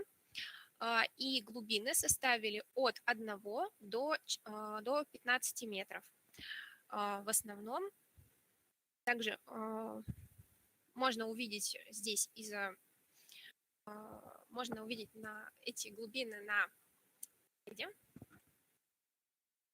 Также в основном интересовала, конечно, экологическая составляющая данного озера, то есть понять, что происходит. Это определялось по показателям зоопланктона и зообентоса. В частности, у зоопланктона изучался именно индекс сопробности, и вывод можно сделать, что вода была в основном чистая, в 2018 году умеренно загрязненная, но тоже близко к чистой. По зообентосу изучался олигохетный индекс, так как олигохеты – это малощетинковые черви, они являются хорошим показателем состояния водоема, и состояние хорошее. Также индекс видового разнообразия в целом неплохой, так как он идет больше, чем 0,5, это считается хорошим результатом. Ихтиологические показатели. В контрольных орудиях лова были отмечены окунь, щука и плотва. Можно на слайде увидеть их количественное распределение между собой. Таким образом, можно отметить тенденцию к увеличению численности окуня и щуки и уменьшению численности плотвы. Также можно сделать выводы, что впервые получены основные характеристики озера. Результатами эхолотной съемки, а также работы с историческими источниками можно сделать предположение, что озеро является одной из многочисленных проток дельты реки Северная Двина. Также озеро является старицей, так как с одной стороны оно зарастающее. Донная фауна складывается из доминантных групп брюхоногих моллюсков, личинок двукрылых, в частности комаров-звонцов и круглых червей. Зообентосные организмы представлены в основном доминантными группами ветвистоусых ракообразных.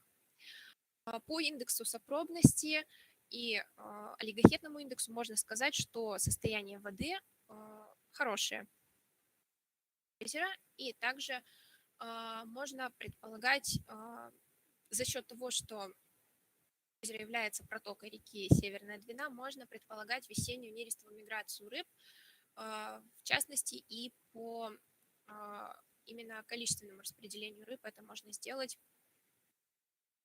И на этом у меня все. Благодарю. Пожалуйста, есть ли вопросы к докладчику?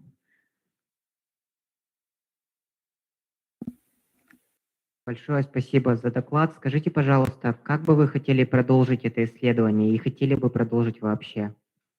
Да, я хочу продолжить исследование.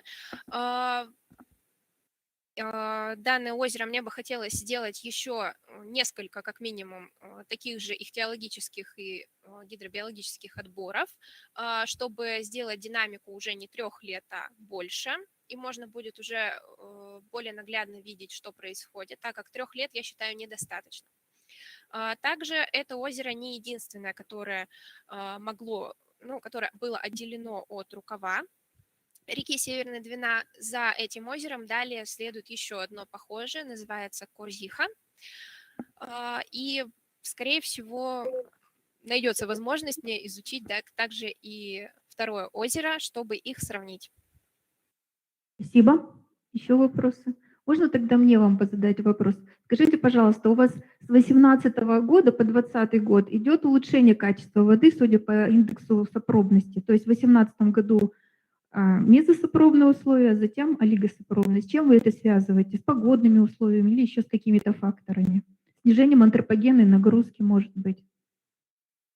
Насчет снижения антропогенной нагрузки сказать не могу. Я так думаю, что она не снижается, так как на озеро есть влияние антропогенное именно то, что вокруг есть жилые зоны, Также озеро очень популярно среди местного населения, и прямо вплотную проходит железная дорога с постоянно курсирующими поездами.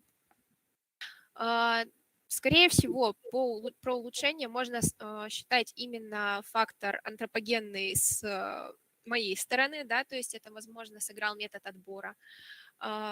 Также, возможно, сыграли погодные условия, так как они были разные в разные года. Абсолютно разные, потому что в один день было практически штормовое предупреждение, а в другой год была ясная солнечная погода. Гидрохимические параметры какие-то вы отслеживали в данном водоеме? Нет, не отслеживала, к сожалению, не представилась такой возможности, но если она у меня появится, то обязательно буду заниматься. И методический еще вопрос. Скажите, пожалуйста, почему вы в сентябре брали зоопланктон? Известно, что для арктических регионов, для северных, максимальная биомасса и развитие зоопланктона, ну и зообентеса наблюдается в летнее время, да? То есть это июль, ну, август. В сентябре уже вода холодная, и количество зоопланктона, наверное, все-таки идет на снижение. Почему именно сентябрь был выбран? Да, мне известно о снижении именно численности и продуктивности в осенний период. Так именно просто можно сказать, что так получилось, что первые отборы пошли именно в осенний период. Просто тема исследования была выбрана именно вот уже ближе к осени. Ну, у меня тогда вам... Или что не нужно нарушать именно сроки.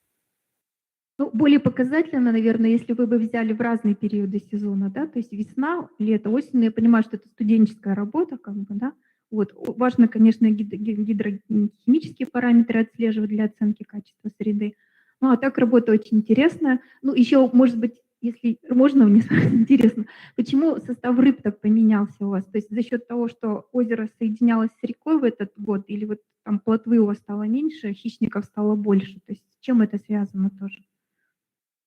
Ну, скорее всего, это связано именно с тем, что как раз озеро связывается с рекой, и это происходит именно во время весеннего полугодия.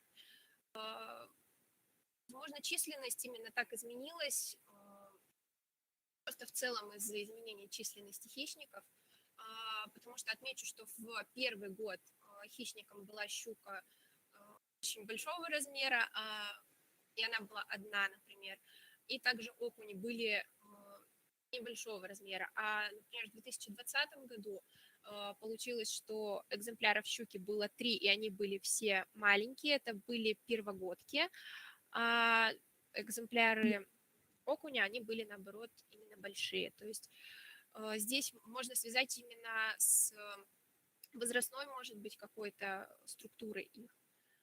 Я считаю все-таки, что 3-летних исследований для этого недостаточно, чтобы делать какие-то именно громкие выводы. Понятно, спасибо. Желаю вам успехов, продолжить работу, получить интересные результаты, ну и дать качественную оценку вашему озеру. Спасибо. Спасибо. Следующий доклад также представляет студент Северного Арктического федерального университета имени Ломоносова по направлению экологии и природопользования. Лапиков Павел Иванович, да, студент, извините. Вертикальное распределение радионуклеидов в торфяниках Европейской субарктики.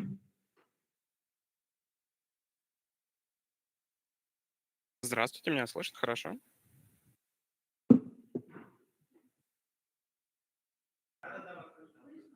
Да, хорошо. Слышно.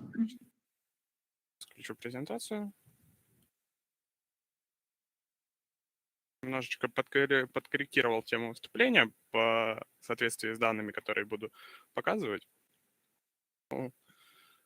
Так, тема немножко углубила, ну, то есть приняла более узкий характер, и получилось вертикальное распределение изотопов плутония в торфяниках Ненецкого автономного округа. Павел, демонстрацию включите, пожалуйста, мы не видим вашу презентацию. Не видно? Извиняюсь. Все, сейчас. Давайте.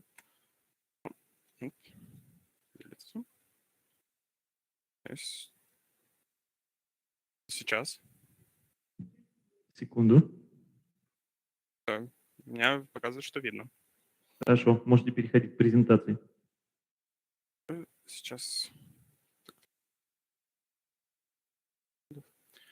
Сначала тема исследования – это вертикальное распределение изотопов плутония в торфяниках Ненецкого автономного округа. Меня зовут Лапиков Павел Иванович, я студент 4-го курса по экологии и природопользованию. Также я стажер-исследователь в Федеральном исследовательском центре комплексного изучения Арктики в Архангельске.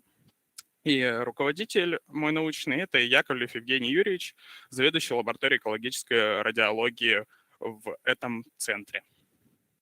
Мы знаем то, что торфяно-болотные экосистемы европейской субарктики России задержат в себе много углерода. Также надо отметить то, что сами торфяники влияют очень сильно на сам климат и регуляцию климата, особенно в арктических территориях. 60-40% всех ресурсов торфа, они находятся в Российской Федерации и именно в северных широтах. И запас торфа от всего запасов в европейской части – это 36% от всех запасов в России. Также основным типом питания это все является аэрозоли. Они бедные, нету большинства никаких других источников, кроме как атмосферных выпадений, что говорит о том, что сами болота и торфяники могут являться отличным, получается, архивом информации о загрязнителях. На этом мы можем перейти дальше. Источники радиоактивности в Арктике мир уже знает. И вот, например, карта, где показаны основные испытания. Вот, секундочку, Павел, у вас демонстрация прекратилась.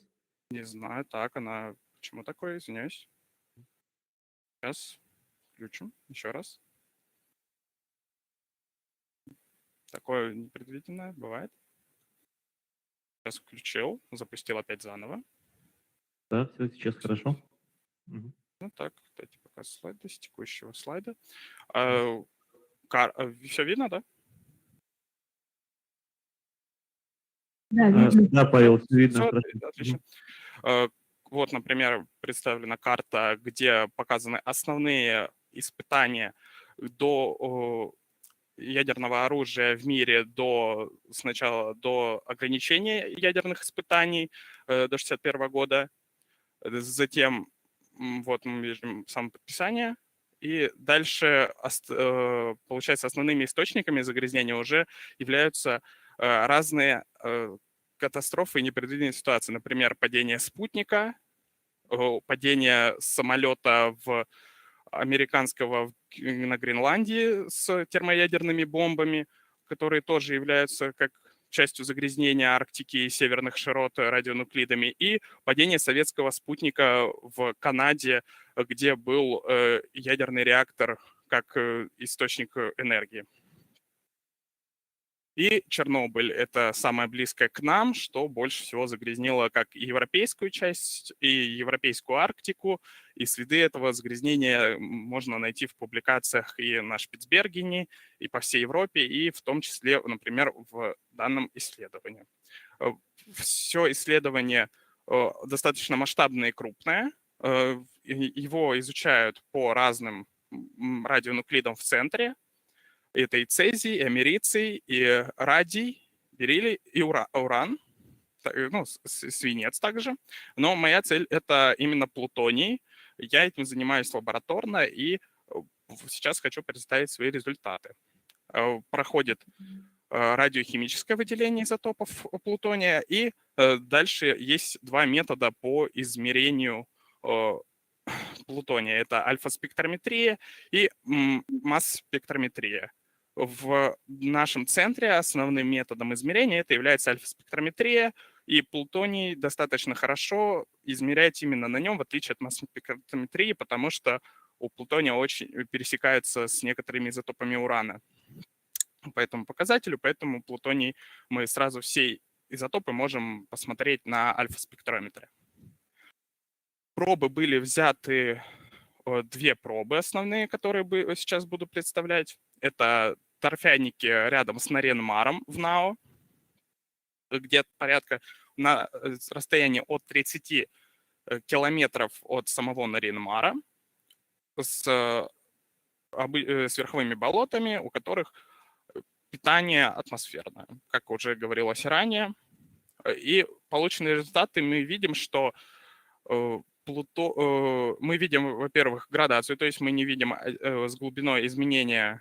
Прекрасно мы видим, как распределяется плутоний в зависимости от глубины. Синим показан плутоний 239, 240, оранжевым показан плутоний 238, который тоже является и антропогенным загрязнителем, антропогенным изотопом, но основным загрязнителем является 239. Например, на хорошо получившемся профиле TN22 мы хорошо видим пик плутония на горизонте 8 сантиметров, 6, 10 и более низкий пик от 12 до 16 сантиметров. Дальше мы можем связать это все с антропогенным загрязнением, и в дальнейшем это может быть использовано. Так, например, мы хорошо можем представить то, что этот хороший пик получился и благодаря изменению самой структуры торфа, то есть переходу элементов, но в основном это загрязнение Чернобыльской АЭС.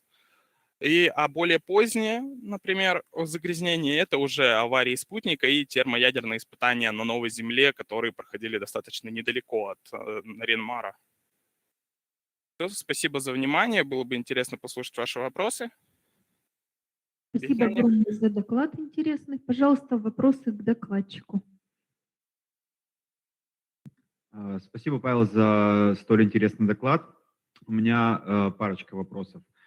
Я так понимаю, что плутоний брали, потому что является одним из антропогенных, да, радионуклеидов. Да.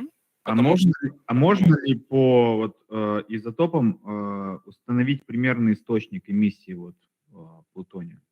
То есть, допустим, зная, что там применялся, допустим, такой-то радионуклеид, применить его, допустим, к испытаниям на Малой Земле или Чернобыльской АЭС. Да, я думаю, это можно сделать, но это недостаточно делать именно с одним изотопом плутония, потому что нужно брать еще другие элементы и смотреть количество, например, урана-238, который является основным источником, то есть плутоний является как в цепи распада. Надо смотреть, получается, продукты распада самого плутония и из чего он образуется. То есть мы можем, в принципе, установить загрязнение, но в комплексе это будет более точнее. А вот еще скажите, пожалуйста, у вас основной пик концентрации, да, находился в слое торфа там ниже 3 сантиметров или около 5 сантиметров, да, 13 где-то в этом слое. Но по возрасту этот слой, он уже очень древний, потому что на севере торф разлагается гораздо медленнее. То есть именно высокие концентрации в этом слое, могут ли они быть связаны с какими-то криогенными процессами переноса по профилю? По возрасту, предел концентрации, он не совпадает ни с Чернобылем, ни с испытанием на Малой Земле. Не знаю.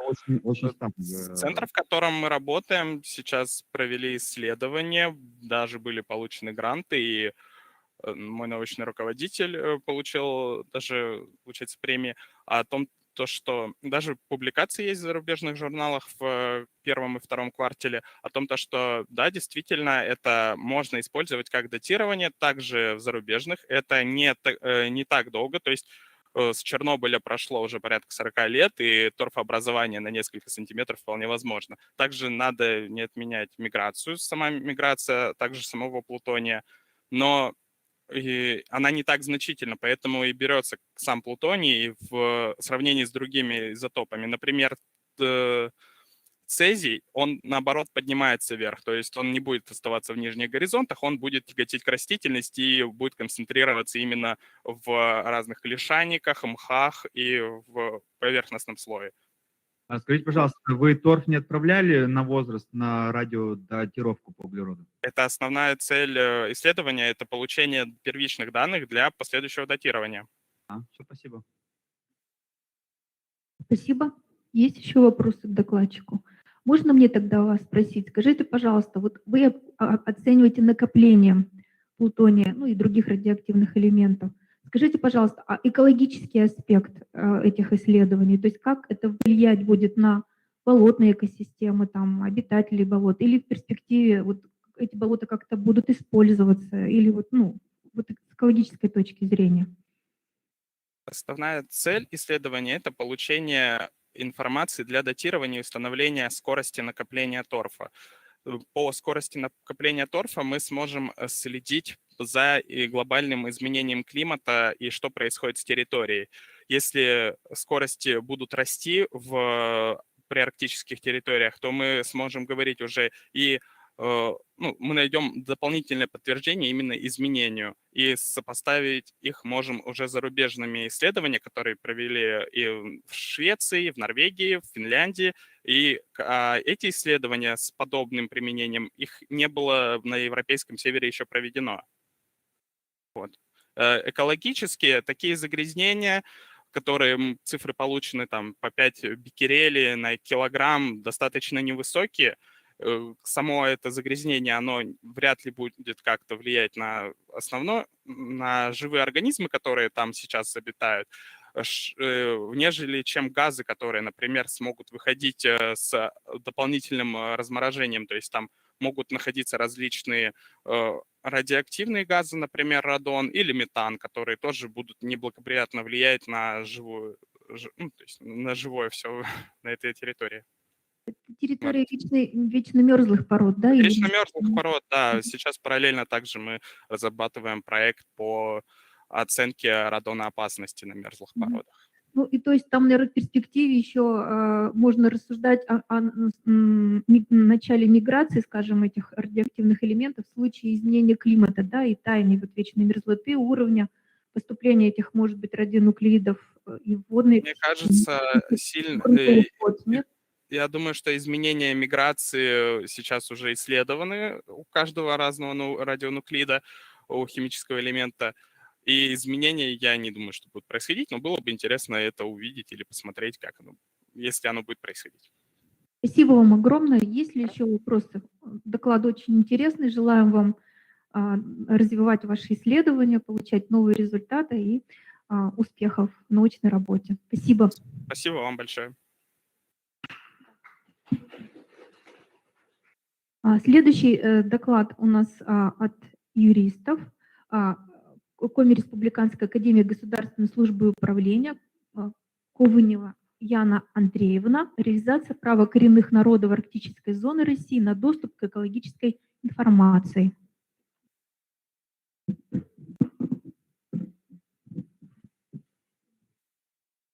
Всем здравствуйте. Сегодня я бы хотела предоставить доклад на тему реализация права коренных народов арктической зоны России на доступ к экологической информации. Несмотря на объективно существующие эколого-правовые риски, возникающие при освоении территорий, входящих в состав арктической зоны России, освоение данных широт по-прежнему остается актуальной задачей, которая отражается в ряде нормативно-правовых актов.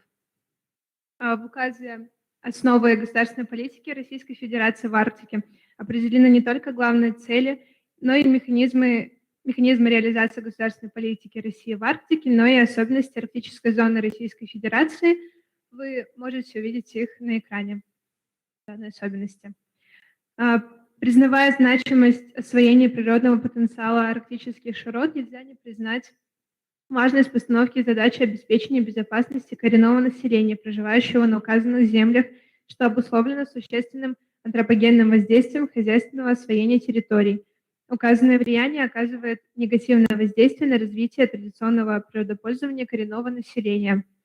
Также вызывает озабоченность очевидное сокращение земель традиционного природопользования, что прежде всего обусловлено активным освоением месторождений природных ископаемых, которыми, как известно, богата Арктика, а также из-за загрязнения земель промышленными отходами и отходами потребления, возникновение которых неминуемо, в том числе из-за развития экологического туризма на развитие арктического региона России. Так, в Республике Коми, на территории которого коренным населением осуществляется оленеводство, отмечается нехватка оленьих пастбищ из-за их стремительного сокращения, В числе основных причин следует указать промышленное освоение минеральных и лесных ресурсов. Кроме того, отмечается загрязнение лесотундровых угодий, в том числе на территории которых осуществляется выпас оленей.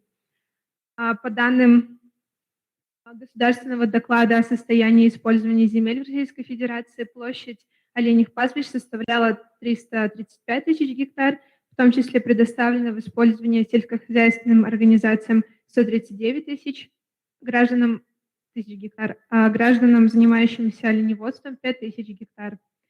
Одним из вариантов защиты прав коренного населения является реализация гарантированного статьей 42 Конституции РФ право на благоприятную окружающую среду, достоверную информацию о ее состоянии. Конституционное право коренного населения, проживающего в арктических широтах, на доступ к информации не может быть в полной мере реализовано без обеспечения государством способов доступа к информации. То есть без активного участия государственных органов представляется невозможным реализовать желание гражданина в получении информации. Это связано не только с деятельностью соответствующего государственного органа, но и о состоянии окружающей среды. Системный анализ норм действующего законодательства свидетельствует о том, что право на доступ к информации о состоянии окружающей среды в части состояния земель может быть реализовано не в полной мере, поскольку в соответствии с положением о государственном экологическом мониторинге доступ к содержащейся в Государственном фонде информации, доступ к которой ограничен федеральными законами, обеспечивается пользователям, подтвердивших у них наличие права доступа к соответствующей информации путем представления оператору документов, предусмотренных законодательством Российской Федерации о государственной тайне, о коммерческой или иной охраняемым законом тайне.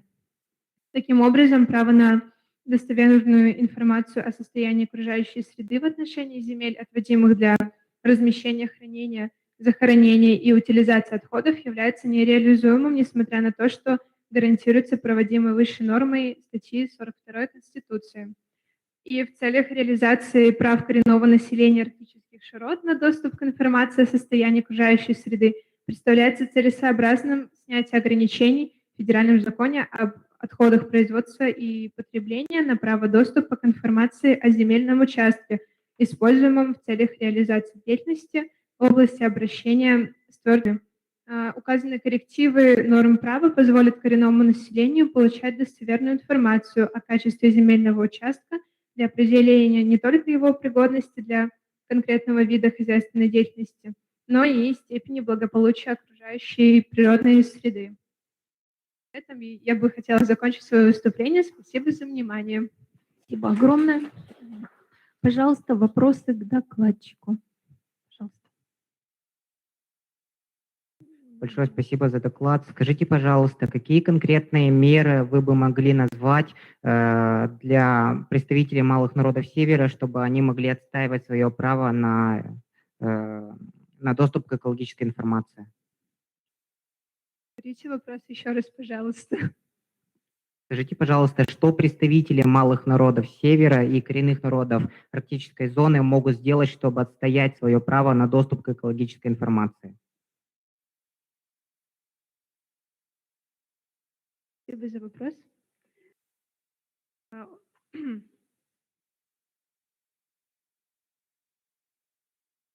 Ну да, как бы... Я думаю, что в первую очередь, если вы как юрист, Да. вы должны обеспечить законодательные Да, аспекты, как да, бы- для того, чтобы такая информация была доступна. И чтобы у них была возможность обращаться не только в органы управления, но и какие-то юридические организации, которые могли бы помочь им в этом допуске к такой информированию их об этом. Да? Вы не подскажете применительно Республике Коми? Вот и ваш доклад, и как бы доклады, затрагивающие коренные малочисленные народы, да? Вот где бы что бы мы ни делали, всегда спрашивают, вот там ПСК оленевод выходит с какими-то там исками, еще что-то там возникают. Всегда говорят, вы же не входите в состав коренных малочисленных народов Севера. То есть на территории Республики Коми фактически у нас вообще нет коренных и малочисленных народов Севера. Поэтому все вот эти вот правовые вопросы, они обходят республику стороной, которая затрагивает коренные и малочисленные народы Севера. Я так не считаю. Все равно как бы малая часть есть коренных малочисленных народов? Ну, как так?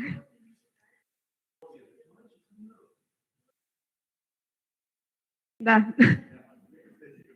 И еще, да, спасибо за доклад. Еще один такой вопрос, не знаю, сможете ответить, нет.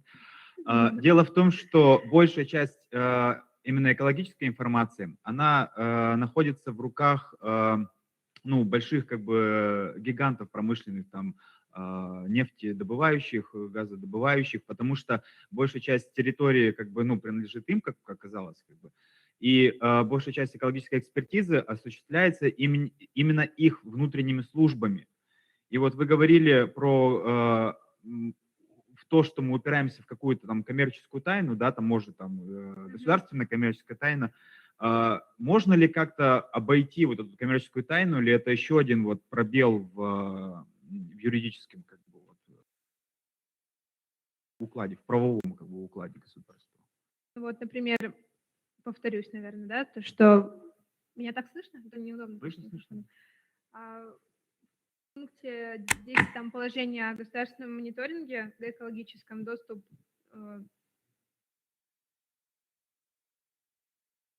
доступ, который ограничен федеральными законами, он обеспечивается пользователям, подтвердившим у них право доступа. Ну, то есть, можно еще раз, я просто запуталась немного.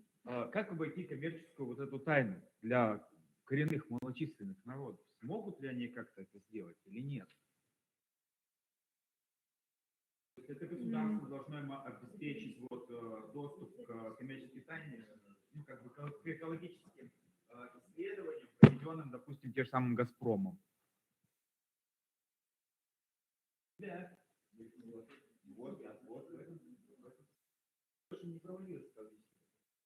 Я немного затрудняюсь ответить. Хорошо, спасибо. Ну, желаю вам успеха в вашей работе. Продолжайте защищать интересы народов малочисленных.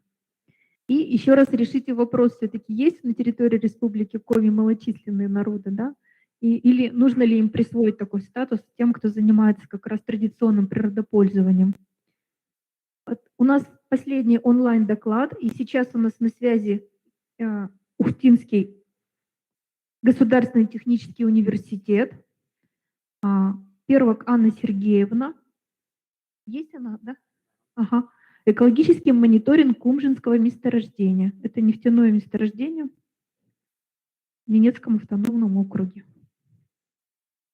Это там проводились ядерные взрывы, ведь, да? Это Кумжинское месторождение как раз. Верно.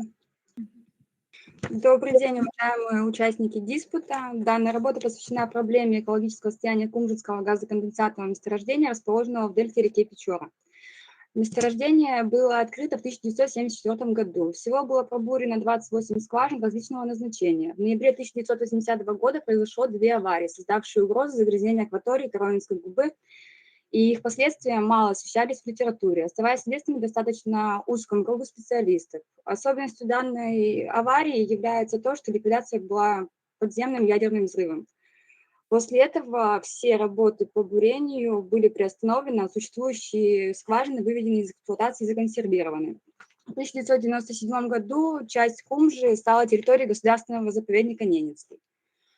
На протяжении более чем 30 лет велся мониторинг состояния окружающей среды, района аварии и близлежащей сопредельной территории Кумжи, результаты которого в представленной работе обобщены и проанализированы. Следует отметить, что при мониторинге недр было выявлено возрастание пластового давления, то есть если не будет разгрузки газоконденсата, может произойти еще более значительная авария с более печальными последствиями, чем в 80-х годах. И было принято решение возобновить разработку с целью предотвращения самовозгорания и самовзрыва углеводородов. При организации проведения экологического мониторинга территория месторождения условно была поделена на 2 участка – фоновый безаварийный и контрольный аварийный. Проводились наблюдения за радиационным фоном, почвами, растительностью, донными отложениями и водной средой. Далее будет кратко характеризовано состояние компонентов окружающей среды по каждому из участков. При оценке радиационной безопасности на аварийном участке исследовалась мощность дозы гамма-излучения, плотность потока бета-излучения, содержание техногенных радионуклеидов, и результаты данного исследования представлены на слайдах. Из данных мониторинга следует, что ни на поверхности территории объектов, ни в самой растительности, а также или при поверхностном грунте радионуклидов выявлено не было. В почвенном покрове исследовалось содержание углеводородов и водорастворимых солей, а также тяжелых металлов. В целом для территории с незагрязненными почвами уровни Анна, фон... окошечко откройте, пожалуйста, который на вашей стороне. Кнопочка «Скрыть». Мгм. Спасибо. В целом для территории с незагрязненными почвами уровни фоновых концентраций углеводородов не превышают 80 мг на килограмм почвы. По результатам мониторинга содержание углеводородов находится в пределах регионального фона. Заметные изменения целевого состава почв также не было выявлено. Что касается содержания тяжелых металлов в почвах аварийного участка, они сильно варьируются. Превышение ПДК выявлено только для кобальта. Концентрации других тяжелых металлов в поверхностных горизонтах почвы не превышают ПДК. Выявление аномалий подвижных форм цинка, купрума, никеля и кобальта имеет локальный характер, обусловленный влиянием техники, буровых растворов и продолжающимся в настоящее время поступлением газоконденсата из аварийных скважин. Также указывать на загрязнения могут как изменения растительных сообществ, так и морфология отдельных экземпляров. На растительность оказывает воздействие продолжающееся поступление газоконденсата на поверхность, что приводит к загрязнению аквариальных ландшафтов и, как следствие, прибрежной зоны. В связи с этим сохраняются участки берега, которые покрыты нефтяными пленками и лишены растительного покрова. Воды реки Печоры и Коровинской губы характеризуются как чрезвычайно чувствительные к загрязнению нефтью. Основным локальным источником загрязнения природных вод является затопленное устье скважин на аварийном участке. Водные объекты на аварийном участке отличаются несравнимо большими концентрациями нефтепродуктов, а также существенной контрастностью в поверхностном распределении загрязнителей. В течение уже многих лет во время весеннего паводка происходит выброс нефтепродуктов в дельту реки Печоры, накопленных за зимний период в районе затопленной аварийной скважины номер 9. Что касаемо донных отложений, на разных участках водотоков они загрязнены не одинаково, что связано с их гранулометрическим составом, перераспределением при транспортировке наносов течением реки, а также с продолжающимся поступлением газоконденсата из аварийных скважин. Отмечается устойчивая тенденция снижения содержания веществ-загрязнителей в донных отложениях как во времени, так и по мере удаления от аварийных скважин. Таким образом, в целом в районе аварийного участка Кумрского месторождения происходит не только трансформация почвенного растительного покрова, но и загрязнение поверхностных вод и донных отложений нефтепродуктами, тяжелыми металлами и легкорастворимыми солями. Территория безаварийного участка непосредственно не затронута влиянием аварии на скважине номер 9. В 2017 году перед началом возобновления производственной деятельности держателями лицензии был проведен экологический мониторинг 5 площадок на различном расстоянии от аварийного участка. Согласно представленной таблице, на слайде можно сделать вывод, что на всех 5 площадках потенциальных и реальных источников негативного воздействия на окружающую среду не отмечено. При дозиметрическом обследовании территории радиационных аномалий не обнаружено. Измеренный гамма-фон соответствует нормативам обеспечения радиационной безопасности. По поверхностным водам отмечено превышение ПДК по ХПК, железу, марганцу. С большей долей вероятности можно отнести повышение значений данных показателей к особенностям регионального фона, характерным для заболоченных северных территорий с избыточным увлажнением. Для донных отложений контролируемых участков характерна нейтральная слабокислая и кислая реакции среды, низкое содержание хлоридов и тяжелых металлов, повышенное содержание железа, а также вариабельность величин концентрации сульфатов и нефтепродуктов. Таким образом, можно констатировать, что концентрация нормируемых загрязняющих веществ в донных отложениях всех опробованных водотоков не превышает нормативных и фоновых значений. По почвам можно сделать вывод, что содержание основных загрязнителей во всех отобранных пробах существенно ниже установленных нормативных и фоновых значений, за исключением хрома, по которому в 4 пробах из 5 обнаружены небольшие превышения в пределах от 1,18 до 2,7 ПДК. Причина, по которой превышение ПДК по хрому выявлены, еще нуждается в дальнейшем изучении. В В целом, по безаварийному участку можно сделать вывод, что состояние природных сред на момент проведения мониторинга определяется преимущественно региональными природно-климатическими особенностями территории. Исследуемые участки находятся в удовлетворительном экологическом состоянии и не являются источником негативного воздействия на окружающую среду. И в заключение хотелось бы сказать, что в настоящее время судьба Кумжинского месторождения так и остается до конца неопределенной, и вопрос о начале разработки данного месторождения является достаточно спорным, так как имеется достаточно большое количество нюансов и доводов за и против разработки данного месторождения. Спасибо за внимание. Вопросы? Спасибо вам большое за интересный доклад. Пожалуйста, вопросы к докладчику. Есть вопросы? Можно тогда мне у вас спросить? Очень огромный объем материала. Скажите, пожалуйста, ваш вклад. Вы участвовали в экспедиции, в обработке материалов. Чем вы занимались в данной тематике? Проводилась вот конкретно вот обработка всей информации, которая была набрана за вот этот вот огромный период времени. Вот. Мгм. Понятно. То есть ваш вклад – это анализ полученных данных, да, получается? Да. Мгм. Скажите, пожалуйста, вот по вашему мнению, все-таки, да, спорно, добывать здесь газоконденсатное месторождение или нефтяное? Газоконденсатное. Перспективна ли все-таки добыча или экологический ущерб будет более опасен? Как вы вот считаете, как специалист, природопользователь, эколог? Ну, я являюсь сама жительницей Ненецкого автономного округа, и как бы это вопрос действительно достаточно серьезный, потому что собираются еще строить метаноловый завод, как бы это делается в тундре, где как бы уязвимая сама по себе экосистема, и также это будет трудно туда доставлять все оборудование для проведения разработки и всего остального, обустройства данного месторождения. То есть как бы логистика туда не настроена, и это будет очень тяжело. То есть экономические, да, больше проблема. А как вы думаете, вот все-таки с радиоактивным загрязнением, есть ли все-таки того, что оно будет... Касаемо радиоактивного, то есть как бы на самом деле сам газоконденсат, который находится ниже в тех скважинах, но он не изучен. Может, он все-таки получился радиоактивным. Должны быть проведены детальные изучения данных вообще вопросов по поводу этого всего. Потому что, как говорят многие, кум же ошибок не прощает. Как бы, то есть газоконденсат может оказаться радиоактивным. Понятно. То есть экономически и экологически нужно очень внимательно подойти с учетом всех особенностей, нюансов данного месторождения. Спасибо большое. Есть ли еще вопросы к нашему докладчику? Пожалуйста, один вопрос. Можете напомнить причину аварии на Кумжинском месторождении? Там произошел открытый выброс газоконденсата на скважине 9, когда проводились испытания самой этой 9-й наклонной скважины.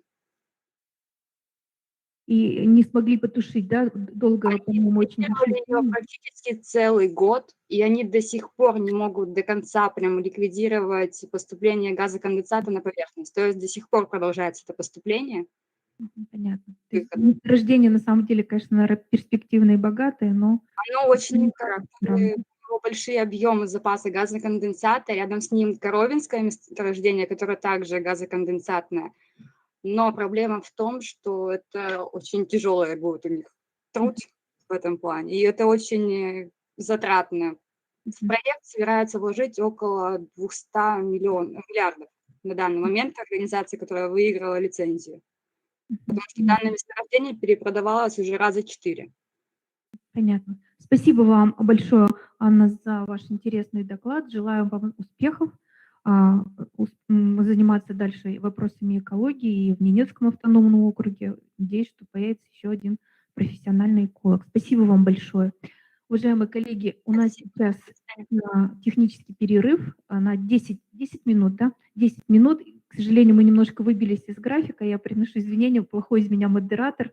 Ну, прошу следующих докладчиков все-таки регламента немножко придерживаться. Отдыхаем, встречаемся сейчас 15:05, встречаемся 15:15 здесь. Спасибо. Не уходите, пожалуйста, у нас еще очень интересные доклады.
начнем нашу работу.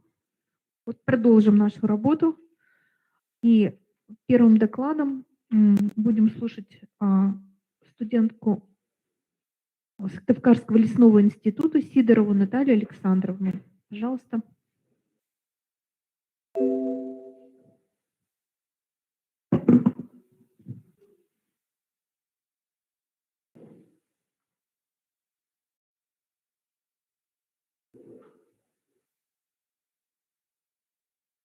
Добрый день, меня зовут Сидорова Наталья, я студент 4-го курса направления подготовки химическая технология Сыктывкарского лесного института. Вашему вниманию представляю доклад на тему «Опасное растение борщевик в Арктике». Борщевик – это сорное растение из семейства зонтичных. Некоторые его виды опасны для здоровья людей, так как содержат вещества, вызывающие фотохимические ожоги кожи. А его распространение, по мнению экспертов, опасно для экологического состояния территории, так как обедняет видовой состав растительности. Один куст этого очень живучего сорняка может дать до 20 тысяч семян. Кроме того, устойчив к неблагоприятному климату, не подвержен болезням и подавляет рост других растений. Борщевик захватил огромные территории и каждый год, по свидетельству специалистов, увеличивает их на 10%. Бороться с ним невероятно сложно. Эффективна только химическая обработка гербицидами. Местом рождения того самого борщевика, который на данном этапе заполонил всю страну, принято считать Кабардино-Балкарскую республику. Страна нуждалась в сельскохозяйственном подъеме.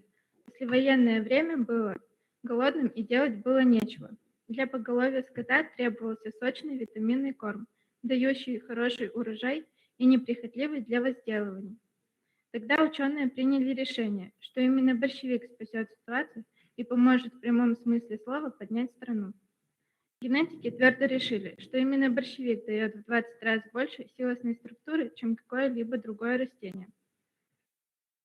Борщевик начал произрастать на арктической территории Ямало-Ненецкого автономного округа и может навредить традиционному хозяйству коренных малочисленных народов Севера. Почему борщевик стал активно распространяться в арктической зоне? В ходе экологического мониторинга разных районов арктического округа ученые заметили, что изменение климата сказалось на изменении тундрового ландшафта, появлению и активное расселение новых видов растений и животных. На Ямал попали и семена борщевика сосновского, ареал произрастания которого уже достиг широт мыса Каменного и Сияхи. По словам кандидата географических наук Романа Колесникова, вытеснение традиционной флоры такими растениями, которые могут произрастать везде, способно привести к критическим изменениям в экосистемах Арктики и субарктики.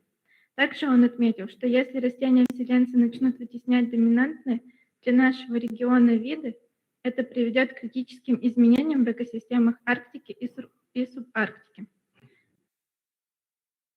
Чтобы спрогнозировать возможные последствия от внедрения новых растений, в Ямало-Ненецком автономном округе ученые проводят экологический мониторинг, который позволит оценить, насколько устойчив к изменению климата ландшафт, выявить негативные тенденции. Результатом исследования должна стать разработка решений для сферы традиционной экономики, территориального планирования и рационального использования природных ресурсов региона. Бороться с борщевиком очень сложно и опасно для здоровья человека, поэтому наука ищет альтернативные пути решения данной проблемы. Есть современные разработки, которые позволяют извлечь из борщевика пользу. Одним таким решением – получение сахара из борщевика. Председатель арктического кластера Александр Краснов заявил, что это растение – непревзойденный по урожайности источник белка и сахара, сочетание с рекордной неприхотливостью. Но главная проблема – это его токсичное воздействие борщевика на человека. При сборе вручную на небольшом участке человек должен надевать защитный костюм, а если речь идет об уборке растения с помощью техники, необходима герметичность окон и дверей тракторов и комбайнов. И в заключение хотелось бы сказать, получение пользы из борщевика позволит решить проблему его распространения и вредоносности. Спасибо за внимание. Спасибо большое. Докладчик у нас сэкономил нам время. Пожалуйста, вопросы. Есть вопросы? Скажите, пожалуйста, вы только по литературе смотрели, да? Да. А почему вы выбрали Ямало-Ненецкий округ, а не Республику Коми, например? Границу посмотреть, куда двинулся борщевик? Ну, сейчас, в 2020 году был, получается, сайт научно-производственный арктический кластер. Вот. И данные проблемы в Арктике сейчас очень сильно рассматриваются, что семена туда сейчас занесли. То есть именно арктическая зона вас интересовала, да? Да. А в Республике Коми вот у нас арктические регионы сейчас добавились. Это Усинский район, Усть-Цилимский, да, и Инта, и Воркута. Как вы думаете, там есть такая проблема или нет? У нас вот в республике это серьезная проблема тоже, борщевик. Я думаю, что это есть проблема. Но не исследовали это, не смотрели, Мгм. да, по литературе. Вообще вот у нас в Институте биологии, который внедрял этот борщевик в Республику Коми, есть теперь база данных очень большая по распространению этого вида. И если вы будете в дальнейшем заниматься этой проблемой, то есть вас, я так понимаю, что это как сырье вас интересует, да, технологическое в будущем, то вот можно воспользоваться, она доступна, эта информация, то есть можно, да, и даже есть сайт, и у нас даже есть группа, которая пытается бороться с борщевиком, наши ученые вот проводят эксперименты с помощью замораживания. Не только химические способы борьбы с борщевиком есть, но и вот, значит, пытаются участки без снега, чтобы сильные морозы были, так как это южное растение, да, то вот такие варианты.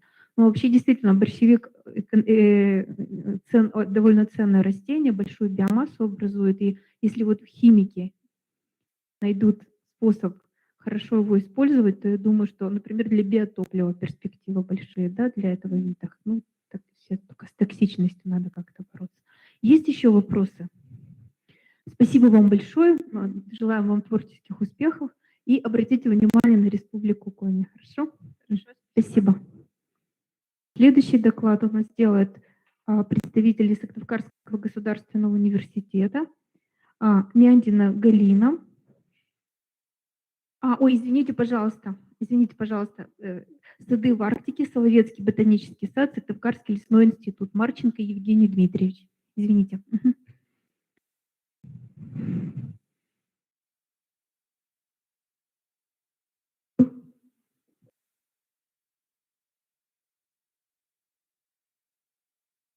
Здравствуйте.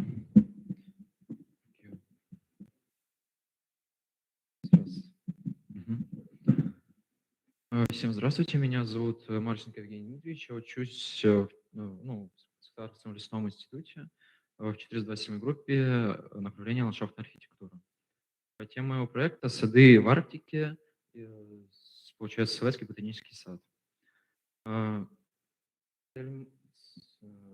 Цель моего проекта — это изучение ботанического сада в арктической зоне. Я поставил следующие цели. Что такое ботанические сады? Ботанические сады в Арктике, история создания ботанического сада Соловецкого музея-заповедника, флора ботанического сада Соловецкого музея-заповедника, новый этап его развития и перспектива развития ботанического сада. Ботанические сады — это территория, на которой с научно-исследовательской, просветительной и учебной целью культивируется, изучается и демонстрируется коллекция живых растений из разных частей света и различных климатических зон. Единственный в России ботанический сад в Арктике — это полярно-альпийский ботанический сад имени Аврорина, Кольского научного центра Российской академии наук. Ботанический сад Заполярья — это демонстрация уникальных технологий выращивания и переработки растений, овощей, ягод и даже мхов в условиях раннего севера. Самым северным в мире арктическим альпийским ботаническим садом является сад в городе Тромсе в северном побережье Норвегии. Соловецкий музей-заповедник на Большом Соловецком острове также относится к арктическим ботаническим садам. Он находится в 4 километрах на северо-западе от поселка Соловецкий, в 1,5 километрах от берега моря. Категория объекта — особо охраняемая природная территория. Тип объекта — ботанический сад, дендропарк. Статус территории действующий, федерального значения. Тематический статус — ботанический. Международный статус — это объект всемирного наследия ЮНЕСКО с 1992 года. На данном слайде вы видите схему ботанического сада, располагающегося на территории Макарьевской пустыни. Это тоже карта-схема, только уже установленная на главных воротах у входа в ботанический сад.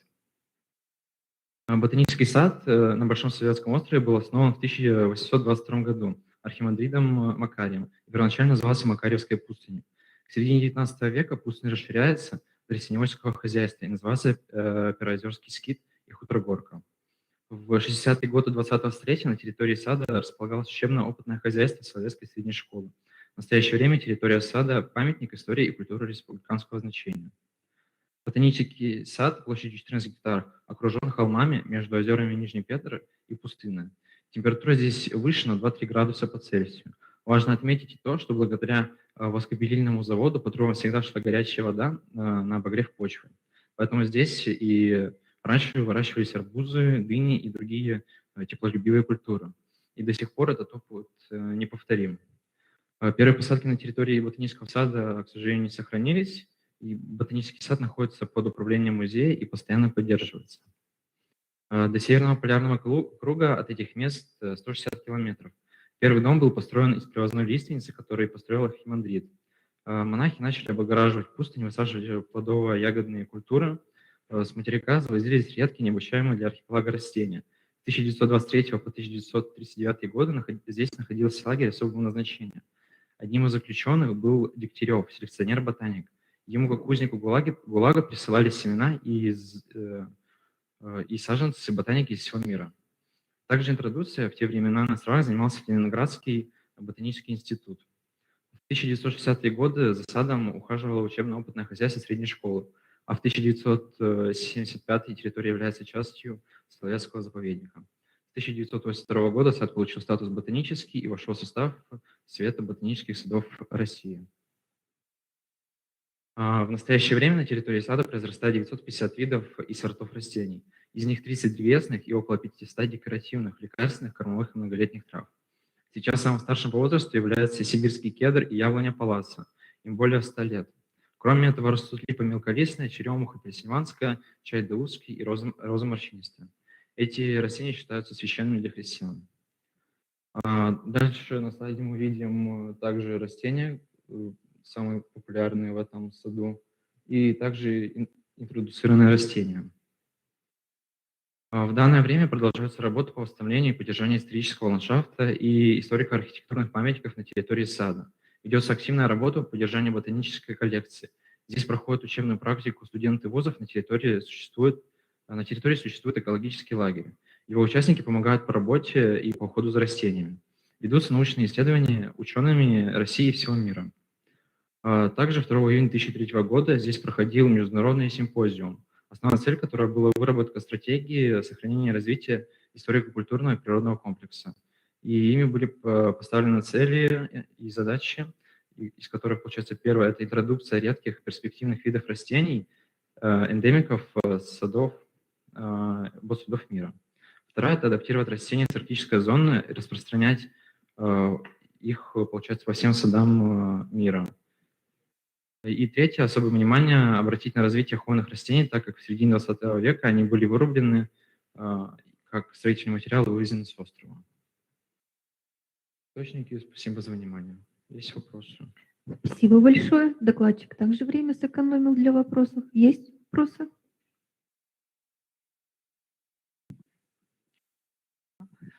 Спасибо большое за доклад. Очень интересное явление, вот такой ботанический сад при арктическом, практически арктическом регионе.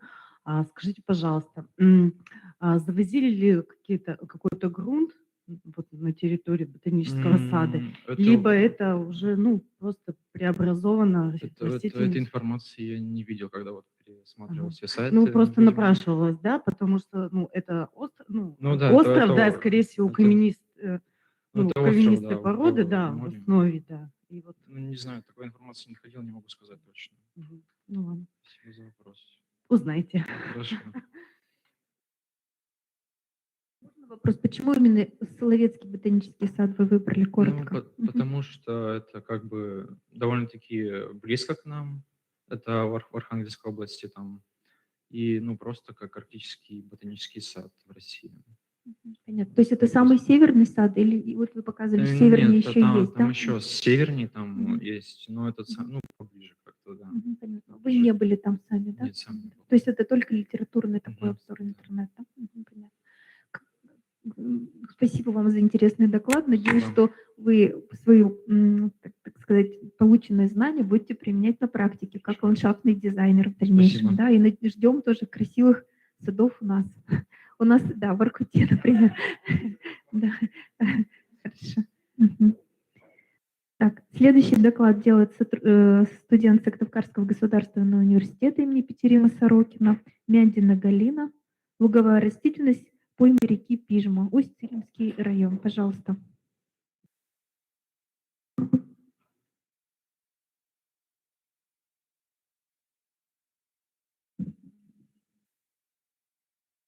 Тема доклада — луговая растительность поймы реки Пижма, а именно села Замежное Усть-Цилимского района.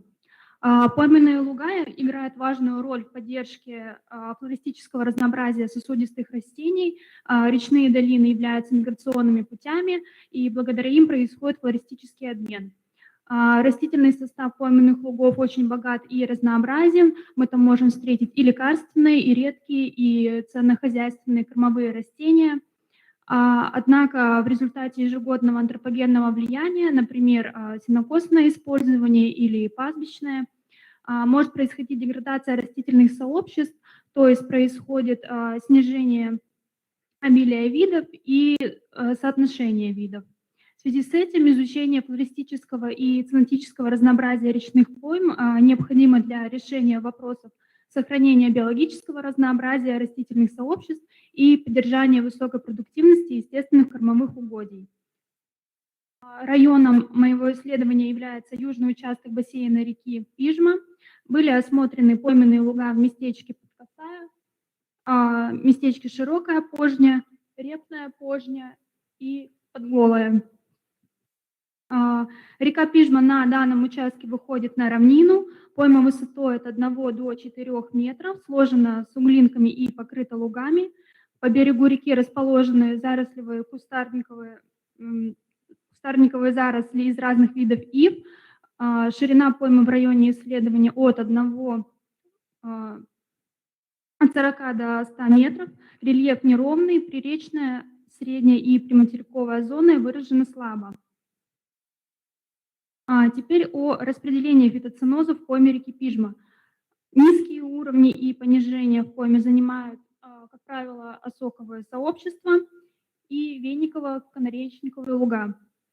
В средней и приматериковой части поймы мы можем встретить овсяниково-щучковые сообщества и таволгово-щучковые. Средние и высокие уровни поймы занимают кострецовые сообщества и луга из овсяницы и ежи сборной. В пойменных лугах реки Пижма отмечено 175 видов сосудистых растений из 37 семейств, что составляет около 43% всего видового состава локальной флоры. На пойменных лугах близлежащих парциальных флор рек Себысь и Печоры выявлено 155 и 214 видов сосудистых растений из 33 и 48 семейств соответственно.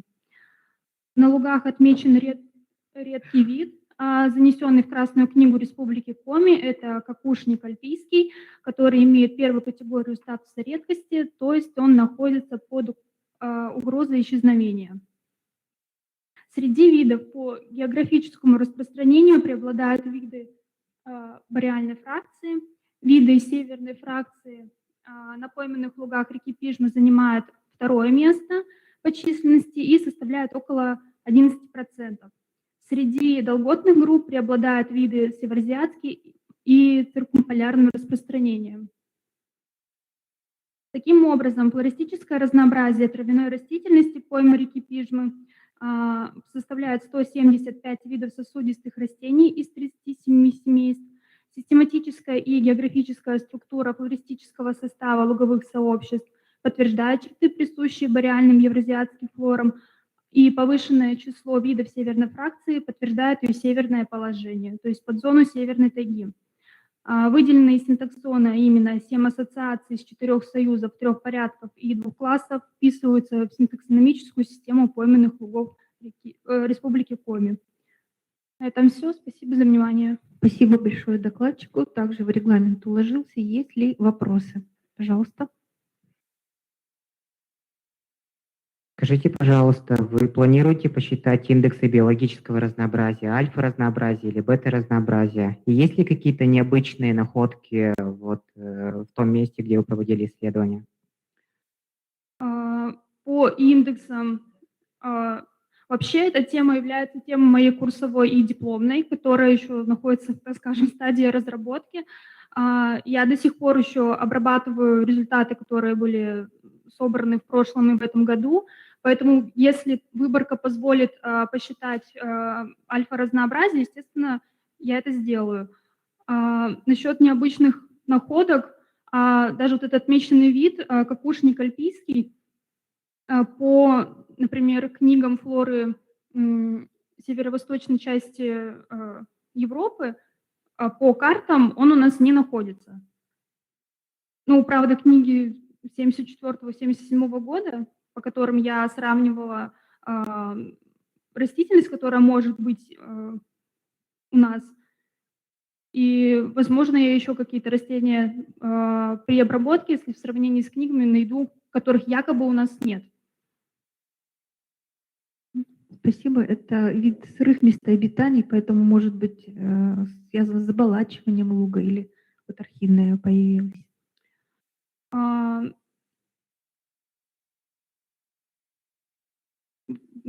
Он был обнаружен на лугу, тот, который является краткопоймным, то есть он заливается менее 10 дней. Вот именно в тех вот сообществах я нашла. И рядом, допустим, расположен уже сухое место, и, как мне сказали раньше, там было что-то типа свалки, потому что раньше тот луг, вот он называется репная пожня, потому что близлежащие деревни сажали там репу. Соответственно, там было какое-то антропогенное влияние, что, возможно, привело к появлению этого заноса этого вида для его распространения. Спасибо. Еще сейчас очень плохо развивается сельское хозяйство, и луга забрасываются, да, то есть за ними тоже нужен уход. Как вы оцените состояние вот этих лугов, которые в 2 словах, не коротко? Именно мое село, оно занимается сельским хозяйством, у нас есть фермерское крестьянское хозяйство, и каждый год они их сенокосят, либо же частники. А какой-то уход, кроме сенокосного, не проводится? Нет. И, допустим, вот местечко репная пожня, насколько знаю, его уже лет 5 точно никто не убирал, и по нему это уже видно, зарастает, допустим, по грибком малым, который является сорным видом злаков, и злаков там мало. Понятно. Спасибо вам большое за интересный доклад. Желаю вам, чтобы продолжили ваши исследования и с точки зрения еще и оценки состояния лугов. Спасибо. Следующий доклад делает Петров Дмитрий Сергеевич, Сыктывкарский лесной институт. Это представитель кафедры информационных систем и технологий. Дистанционно-образовательные технологии как инструмент развития арктических территорий. Есть у нас? Есть. Ага. Добрый день, уважаемые участники. Я Петров Дмитрий, студент 4-го курса Сыктывкарского лесного института, направление подготовки информационной системы и технологий. Мой доклад был заявлен как дистанционно-образовательные технологии как инструмент развития арктических территорий Российской Федерации. Однако в результате разработки произошли некоторые корректировки, поэтому мой доклад посвящен вопросу о развитии дистанционных образовательных технологий для освоения Арктики. Современная Арктика – это освоение новых территорий, использование новейшего оборудования и информационных технологий. Эффективно осваивать территорию Арктики, применять современную технику, внедрять инновации и технологии невозможно без квалифицированных специалистов. Человек в условиях познания Арктики должен быстро решать необходимые задачи, перестраиваясь на ходу. Приведу пример из своей сферы деятельности, смоделируя ситуацию. Закончив обучение и приехав в Арктику на работу, допустим, поступило новое программное обеспечение с некой своей новой спецификой, с которой я не знаком. В этом случае я нахожу онлайн-курс по этому программному обеспечению, прохожу его дистанционно, тем самым получаю необходимые знания и быстро реализую поставленную передо мной задачу. Итак, мы подошли к вопросу о применении дистанционных образовательных технологий для развития Арктики. Сейчас это направление активно развивается, и на сегодняшний день дистанционное образование – это быстро, качественно и надежно. Можно отметить, что сегодня существует немало онлайн-школ, курсов и программ, но с уклоном на Арктику таковых недостаточно. Что касается нашего региона, а мы как раз ближе всех находимся к Арктике и имеем к ней выход, то таких программ вообще нет. А отсутствие специализированных курсов не позволяет человеку быстро получить необходимые знания, осваивая арктические территории. Кроме того, присутствует проблема недостаточного развития информационных технологий в Арктике. Это отсутствие интернета, а даже если он и есть, то имеет низкую скорость, и отсутствие современного оборудования, что также не позволяет дистанционно обучаться. Бывали случаи, когда людям для доступа в интернет необходимо было ездить чуть ли не в лес к вышкам, чтобы получить его. Таким образом, рассматривая необходимость дистанционного образования для развития Арктики и ее эффективного использования, мы говорим о том, что необходимо создать специальные программы, обучающие курсы, которые помогут быстро и эффективно решить поставленную задачу. Спасибо за внимание. Быстрый доклад. Зато Пожалуйста. график уложился, да? Пожалуйста, вопросы к докладчику. Давайте. Во многом, наверное, ваш доклад также инициировал и события последнего года, да, то ковидные конечно. инфекции. Но вот применительно арктическому региону, на ваш взгляд, все-таки живое общение с преподавателем, оно способно заменить более скупой режим дистанционного обучения? Либо преподаватель дает возможность студенту прочувствовать какие-то вопросы, там, скажем, на невербальном уровне, да, обратить там его внимание, расставить акценты, какие-то что-то, которое дистанционное обучение, оно лишает просто студента. То есть все-таки, на ваш взгляд, что более ценно? Это очное обучение или будущее за дистанционным обучением? Ну, конечно, я считаю, что более ценно очно, но в плане рассматриваемого вопроса более выгодно использовать дистанционное. И я считаю, с сегодняшними темпами его развития за ним, можно сказать, да, будущее тоже в какой-то степени. Скажите, пожалуйста, ну, очень интересно. Дело в том, что все дистанционные технологии, они основаны на наличии интернета и его скорости. К какому году мы сможем прийти, что в Арктике у нас появится высокоскоростной интернет? Хороший и каким вопрос. образом? Хороший вопрос. Если бы я знал. Это, ну, не знаю. У нас есть только стратегии развития, подписанных, ну, знаете, президентом и прочее. Ближайшие, по-моему, до 2024 года. Но я скажу, что также до 2024. Хотелось бы, конечно, хотелось. На Илона Маска надеяться, что он нам запустит зонды, которые раздают Wi-Fi. Starlink. Да.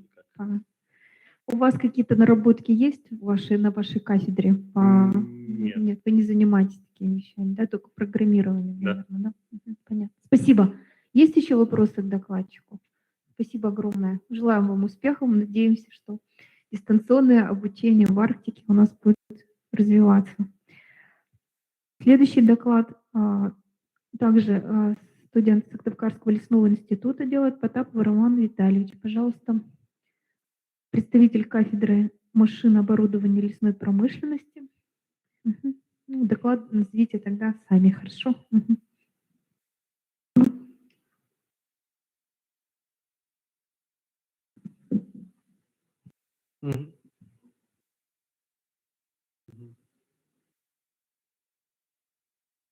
Добрый день, уважаемые участники круглого стола. Меня зовут Сергеев Андрей, я студент первого курса Сыктывкарского лесного института, направление подготовки технологические машины и оборудование. Вашему вниманию хочу представить доклад на тему особенностей конструкции транспортных средств, применяемых в Арктике.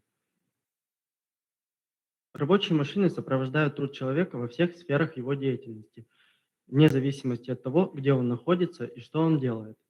Существует множество видов машинной техники, предназначение которых одно и то же, но условия, в которых их применяют, разные. Рассматривая вопрос о применении рабочих машин для освоения арктической территории, надо отметить, что такая техника имеет свою специфику по сравнению с аналогами, работающими в более комфортных условиях. Техника в арктических условиях должна стабильно работать в суровых условиях Арктики, выдерживать низкие температуры, сильный ветер и высокую влажность, в связи с чем следует отметить, что рама и ходовая часть машины являются основой для полноценной работы машины.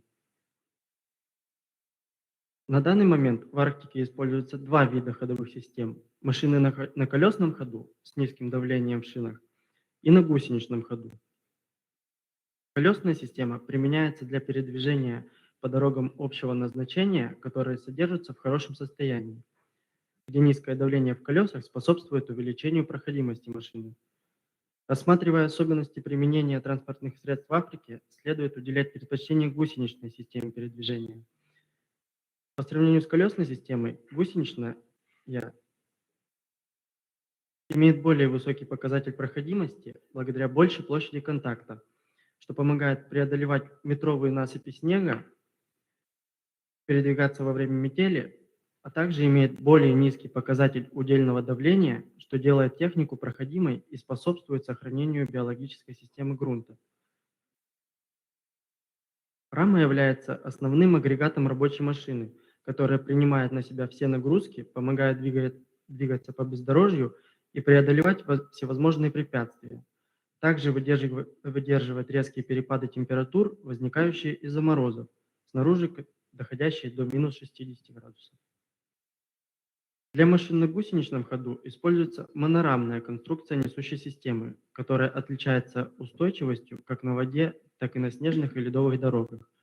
Поверхность Арктики состоит из мерзлой почвы и льда, которые покрыты снегом, и в случае провала под этот лед машина должна быть способна остаться на воде и самостоятельно выбраться из нее, а также передвигаться по воде на небольшие расстояния.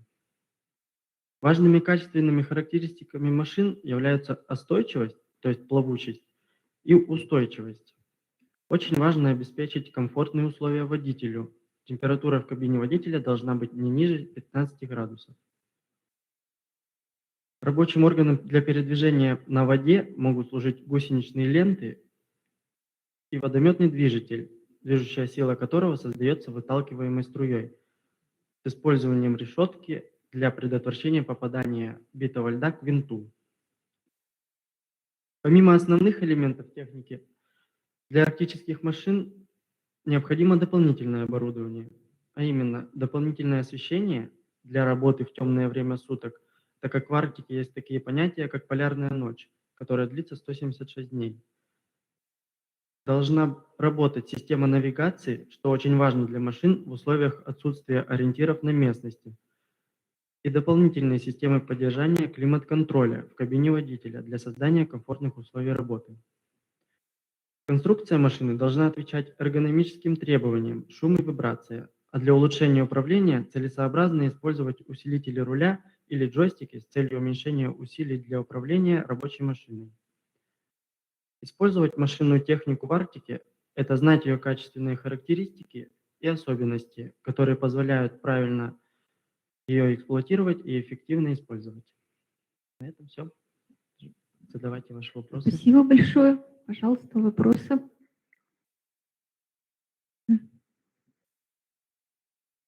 Мы когда-то были на полевых работах, и разговаривая с одним из местных, он сказал, что в Арктике два, скажем, короля. Один – это автомат или карабин, а второй – это карбюраторный двигатель. Вот на ваш взгляд, карбюраторный или дизельный двигатель более перспективны использование в арктических условиях? Автомат это в плане коробка или что? Нет, Автомат?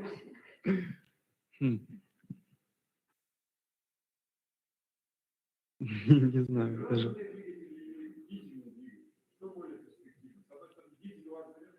Мгм. Но с другой стороны, бензин много выхлопных газов создает, более вредных. Дизель еще больше вредных веществ. Ну, я про бензин и говорю, да. Но я думаю, что карбюратор, он более как, пригожен для таких условий. То есть легче работать будет в машине, привести ее в состояние рабочее. Скажите, пожалуйста, какие-то наработки на вашей кафедре по разработке вот, техники в Арктике проводите? Или Ну, ваши пока еще нет. Пока нет, да? То есть вы осваиваете пока просто основные моменты. Да? Да. То есть это как, это исследовательская работа или вот, ну, как это, конструкторские какие-то наработки? Наверное, больше исследовательская работа, чем То есть наработка. руками практически вот конструировать что-то не Но получается, это, да? Мгм. возможно, будет в планах. Мгм. Понятно. Спасибо вам большое. Есть еще вопросы? Пожалуйста. Нет, спасибо большое. Желаю Тоже вам успехов в вашей работе.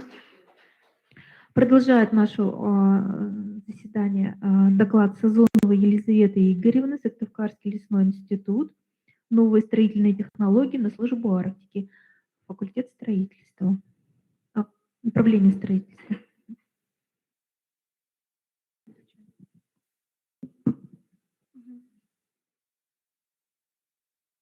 Добрый день, участники диспута.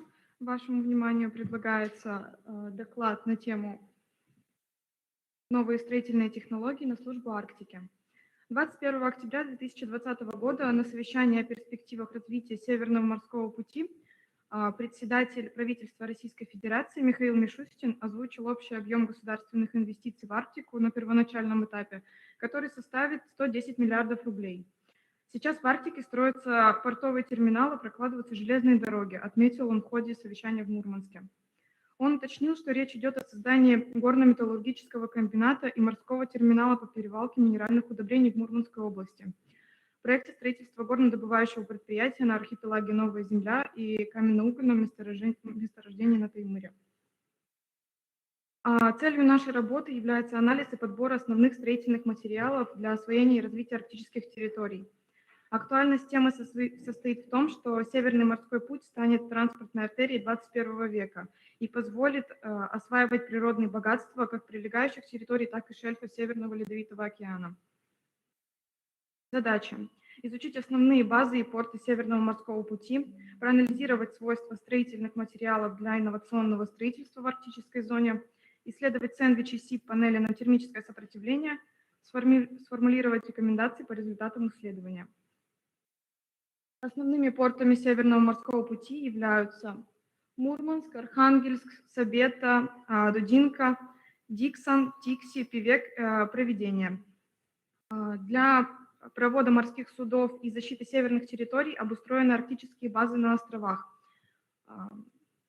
Земля Александры, Новая Земля, остров Средний, остров Котельный, остров Беринга и остров Врангеля. Изучив инновационные технологии в строительстве баз в широтах вечной мерзлоты, можно сделать выводы, что в арктических районах для производственных и жилых зданий целесообразно применять свайные фундаменты, каркасные конструкции из сэндвич-панелей, обустройство закрытых переходов между корпусами. По функциональному назначению выделяют следующие виды панелей. Это стеновые и кровельные. По типу теплоизоляции из минеральной ваты, стекловолокна, пенополиуретана, пенополиизоцианурата, пенополистирола и комбинированные из нескольких материалов. Виды сэндвич-панелей по типу обшивки. С обшивкой из металла, из гипсокартона, фанеры, ДВП, ЦСП, с обшивкой из ПВХ и с бумажной обшивкой. Виды сэндвич-панелей по типу полимерного покрытия. Полиэстер, пластизоль, полидифторионат и эпурал. Свойства сэндвич-панелей – это прочность, пожаробезопасность, экологичность, теплоизоляция и звукоизоляция. Преимущества и недостатки сэндвич-панелей. Это быстрота выполнения строительных работ, доступная цена, обеспечение надежной механической защиты наряду с высокими теплоизоляционными свойствами, Не требуется дополнительного утепления здания. Плиты имеют небольшие габариты и вес. Технология монтажа не предусматривает наличие особой строительной техники. Это также материалы для внешней декоративной отделки фасада, что позволяет сэкономить средства. И также изделия защищены от влаги, солнечных лучей и грызунов. Также у СИП-панели есть незначительные недостатки. СИП-панели для наиболее популярных изделий, сочетающих ОСБ-3, это древесно-стружечная плита, и пенополистирол, приняты типа размеры, толщина 121, 171 и 221 мм. СИП-панели комбинируются по единой структурной схеме. У них имеется сердечник из волокнистого либо вспененного наполнителя, облицованный с двух сторон защитными либо защитно-декоративными листами. Связка в единую конструкцию раздельных слоев осуществляется полимерными адгезивами на основе пенополиуретана. Это ОСБ-3 плюс пенополистирол, пенополиуретан, минеральная или базальтовая вата, фибролит, пенопласт или базальтовая вата и стекломагнезит плюс пенопласт. На следующих слайдах представлены свойства СИП-панели и способы монтажа, применяемые в жилищном строительстве. На слайде представлены, как СИП-панели соединяются между собой вертикально установленным брусом толщиной, соответствующей толщине сердечника панели, и паза в сердечнике на половину толщины бруса. Для исследования сопротивления теплопередачи воспользуемся классической формулой определения коэффициента теплопередачи, где К – коэффициент теплопередачи, единица, деленная на альфа-1, сопротивление теплопередачи со стороны воздушной среды к внутренней стенке. S, деленная на лямбда, это толщина стенки на теплопроводность материала стенки. Единица на альфа-2, сопротивление теплопередачи со стороны наружной стенки к воздушной среде.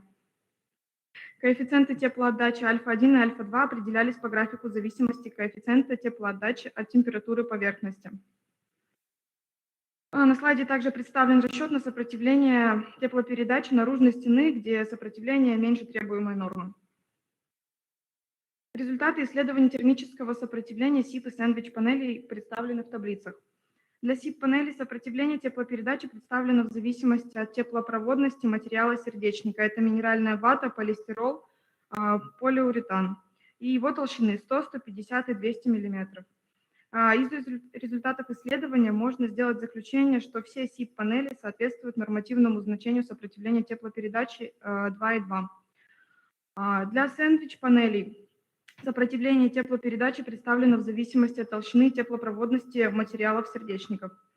Сэндвич-панели с сердечником из минеральной ваты до 100 мм и панели с сердечником из пенополистирола толщиной до 80 мм не обеспечивают нормативному значению сопротивления теплопередачи.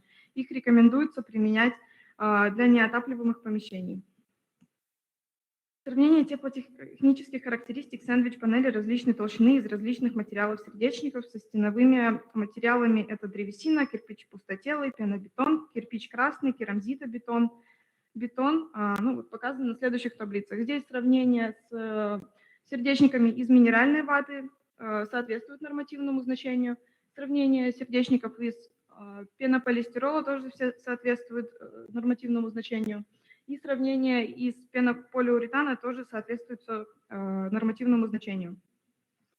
Так, панель из пенополиуретана толщиной 100 мм обеспечивает сопротивление теплопередачи, как стена из древесины толщиной 682 мм. Вот наглядный пример. Здесь панель из минеральной ваты 100 мм соответствует толщине стены из древесины толщиной 290 мм. Выводы. Изучены инновационные технологии, применяемые в строительстве военных баз на островах Северного Ледовитого океана. Выявлено, что в арктических районах для производственных и жилых зданий целесообразно применять свайные фундаменты, каркасных переходы между корпусами. В планах правительства создание горно-металлургического комбината и терминала по перевалке минеральных удобрений, строительство горнодобывающего предприятия на Новой Земле и каменно-угольного месторождения на Таймыре, модернизация портов Витина и Беломорской нефтебазы, требует обновления инфраструктуры портов Диксон, Тикси, Пивек. Из исследований теплотехнических свойств панелей очевидно, что они превосходят традиционные ограждающие конструкции в 2-5 раз, в зависимости от материала и толщины сердечника. Расчетами подтверждено, что панели обеспечивают теплоизоляцию, которую традиционные стеновые материалы обеспечили бы при их толщине от 0,5 до 6 метров. разработанные на основании исследования таблицы термического сопротивления панелей, рекомендуется использовать для подбора ограждающих конструкций при строительстве и реконструкции объектов как в арктических широтах, так и в других регионах. Спасибо за внимание. Благодарю. Докладчик немножко время перебрал. Пожалуйста, если есть вопросы. Два. Скажите, пожалуйста, доклад такой интересный, так все-таки какой сердечник? Я сломался уже, когда вы начали формулы показывать. Сердечник — это наполнитель всех панелей. Да, а какой все-таки выбрать? Да. Лучше всего из пенополиуретана. Он тоньше и больше сохраняет тепло. Хорошо, вот в связи с этим у меня следующий вопрос. Как показывают последние несколько десятилетий, в Арктике было заброшено очень большое количество зданий, техники и так далее, потому что не смогли просто вывести. Есть ли какие-то, пенополистирол и пенопласты, все вот эти вот полиуретаны, они не экологически чистые для для слабых экосистем арктических. Есть ли какие-то, вот кроме минеральной ваты, какие-то более экологичные наполнители? Но мы просто рассматривали этот вопрос с той точки зрения, что плиты и сэндвич-панели, они собираются не в арктических широтах, они только привозятся туда. То есть, по сути, они не должны там разлагаться и где-то залегать, загрязнять атмосферу они не будут. Да, но тут экономическое обоснование, что, скорее всего, вывозить их никто не будет обратно. Ну, к этому вопросу мы, к сожалению, еще не приходили, не думали об этом. А вот у вас там был слайд, который вы очень быстро пролистнули, про недостатки. Можно недостатки? вернуться? Да. Очень интересно было, да.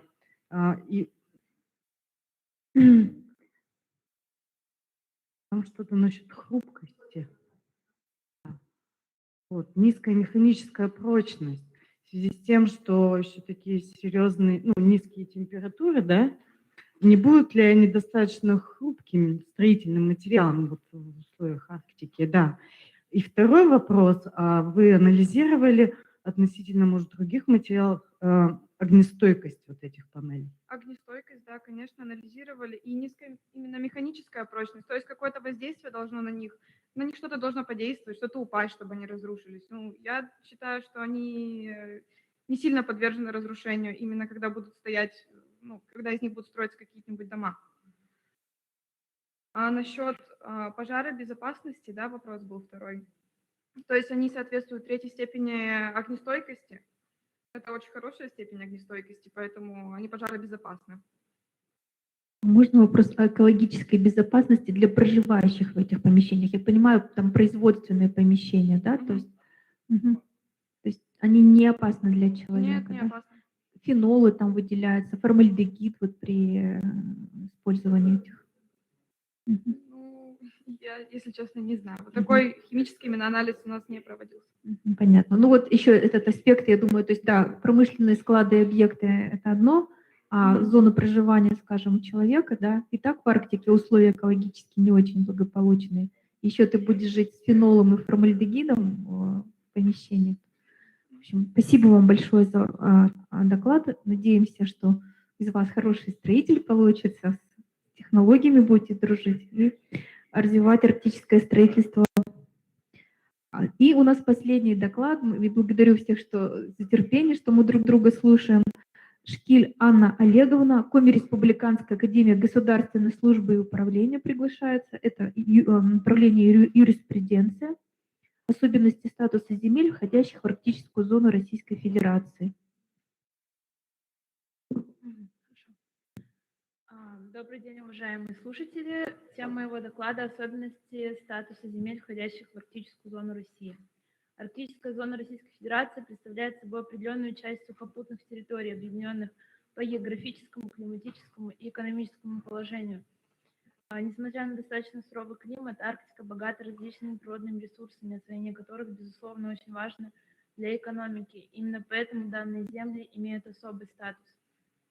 Арктическая зона Российской Федерации – Это огромная концентрация живых и неживых земельных ресурсов и различных природных объектов, которые играют огромнейшую роль в становлении и развитии экономики России.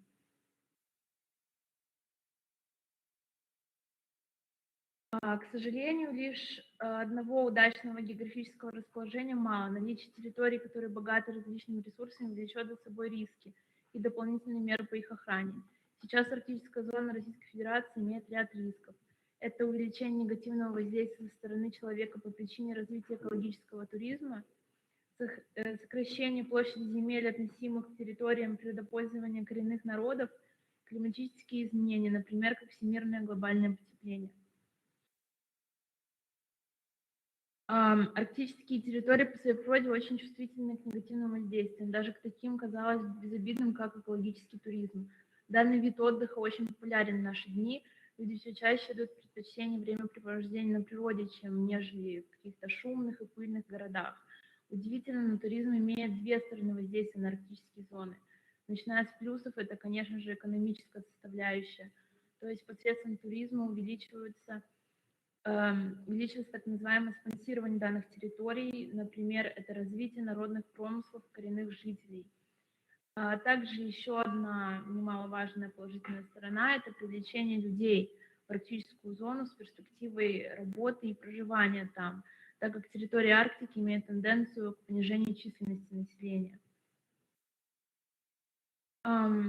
Развитие туризма также имеет негативные последствия, например, это загрязнение территорий мусором, возникновение конфликтов между туристами и коренными жителями, например, на тему охоты. Также увеличение беспокойства птиц и животных посредством шума и воздействия на них. Вопросы касательно развития туризма описаны в указе под названием «Стратегия развития арктической зоны России». Данный указ был подписан президентом Российской Федерации 26 октября 2020 года. Вообще вопрос туризма имеет очень сложную природу, поэтому необходим особый статус данных земель, так как подвергать эти территории слишком интенсивному воздействию очень опасно, в том числе и для экономической политики. И все же на туризм повлиять можно, в отличие от масштабных климатических проблем. Уже на протяжении нескольких десятилетий проблема глобального потепления ощущается все сильнее. Особенно это чувствуется на территориях с преимущественно холодным климатом. Данная аномалия может привести к таянию ледников, проседанию почвы из-за характерного увеличения осадков, деформацию русел и рек, которые служат местом расположения трубопроводов нефти и газа. Все это может послужить причиной для огромной экологической катастрофы. И, к сожалению, человек против природы практически не имеет никаких средств. Политика государства должна быть направлена не только на экономические факторы, но и на экологические в том числе. Это скорее вопрос не сколько правовой, сколько этический и гуманистический. Выбирая какие-либо природные ресурсы, пользуясь землей и осуществляя промышленную деятельность, мы должны осознавать, что это не может продолжаться вечно. Халатное и неграмотное отношение к природным ископаемым на земле могут привести к необратимым последствиям. Современная экономика, пожалуй, любого государства вообще базируется на промышленной деятельности, которая затрагивает природный потенциал. Думая о своем будущем, в том числе об экономической составляющей, мы должны осознавать, что бережное отношение к природе, в общем, это большой вклад в дальнейшее развитие промышленности и экономики в целом. Российская Федерация действительно имеет обширную правовую базу касательно охраны и защиты природных ресурсов, но этого не всегда достаточно. Затрагивая вопрос об арктических зонах, можно взять, например, указ президента Российской Федерации от 5 марта 2020 года об основах государственной политики Российской Федерации в Арктике на период до 2035 года. К примеру, одни из основных целей – это охрана окружающей среды в Арктике, защита исконной среды обитания и традиционного образа жизни малочисленных народов, также защита национальных интересов Российской Федерации в Арктике. И еще дополнительные цели вы можете увидеть на данном слайде. И подводя итог данного доклада, хотелось бы порассуждать глобально. Вопрос экологических проблем является одним из самых важных и обсуждаемых. В реалиях современной жизни мы, казалось бы, уже окончательно сепарировались от природного начала. Но это совсем не так. Все, что у нас есть, это результат определенной экономической деятельности, а экономика прочно стоит на промышленности, которая реализовывается лишь посредством использования природных ресурсов. Это не то, что должно касаться только экологов, директоров заводов или каких-либо других лиц, непосредственно связанных со сферой природной промышленности. Сохранение природы должно быть ответственностью каждого из нас. Важно не только соблюдать законы в сфере природопользования, туризма и охраны окружающей среды в целом. Важно осознавать последствия и чувствовать ответственность за действия, которые могут навредить экологии. Потому что, заботясь об экологии сейчас, мы заботимся вообще о всеобщем благосостоянии в будущем. Спасибо за внимание. Благодарю, спасибо большое. Пожалуйста, вопросы к докладчику. Есть вопросы? Давай. Исходя из темы доклада, который вы сделали, особенности статуса земель, вот на ваш взгляд, должна ли Арктика иметь особый статус, там, юридический, либо какой-то, нужно ли присваивать этим землям какой-то особый статус? Бесспорно, конечно, уже как бы присвоен какой-то некий особый статус данным землям, потому что есть ряд нормативно-правовых актов касательно Арктики, даже, например, стратегия развития арктической зоны Российской Федерации и обеспечения национальной безопасности аж до 2035 года. Я понимаю, но особый статус какой? Арктика – это какой особый статус? Особый статус в плане отношения к этим землям.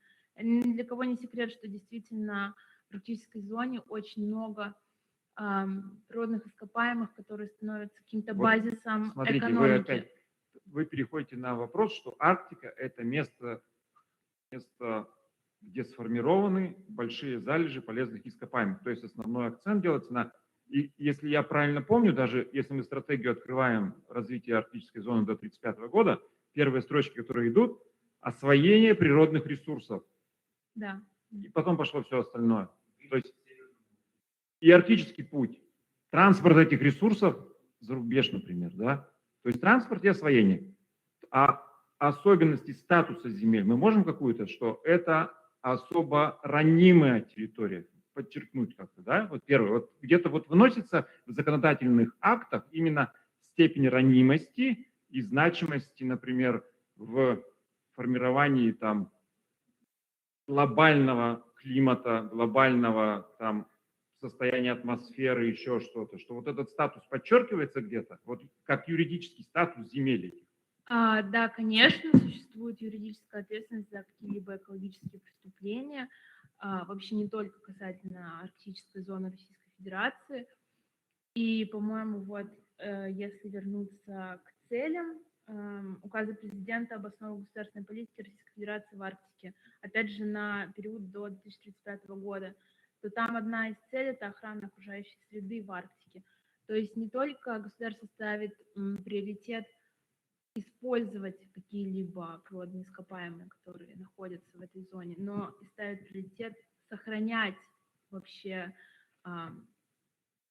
какой-то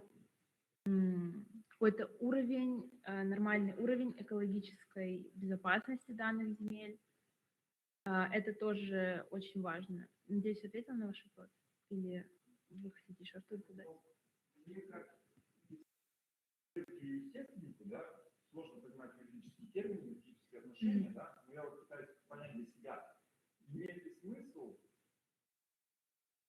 формировать особенный статус земель арктической зоны? Конечно, имеет смысл. Или мы можем просто сказать, что все территории, которые, грубо говоря, входят в состав тундровой зоны, имеют там прерывистую, непрерывистую мерзлоту, они должны рассматриваться как земли особого статуса. То есть этот статус будет обеспечен, опять же, их ранимостью, их малой там продуктивностью, своеобразием биоценоза. И именно вот исходя из вот этого мы формируем особый статус земель. Какие признаки для выделения особого статуса? Это экономический, либо это экологический. Я вот не сложно. Это совокупность вообще. Это, наверное, не к студенту вопрос, а к нашему правительству, я думаю, да. Это скорее вопрос очень комплексный, потому что залежи вообще каких-либо полезных ископаемых также нахождение каких-то животных и климатические условия. Это все и экономические вопросы, это и вопросы экологические. Никто не отменяет глобального потепления вообще. Это проблема, я думаю, номер один в сфере экологии, потому что если наступит глобальное потепление, то будет рушиться экономика, также будут какие-то риски для человеческой жизни. Сегодня обсуждали, что возможно таяние ледников, что приведет к освобождению каких-то новых вирусов. То есть, опять же, эпидемиологическая обстановка.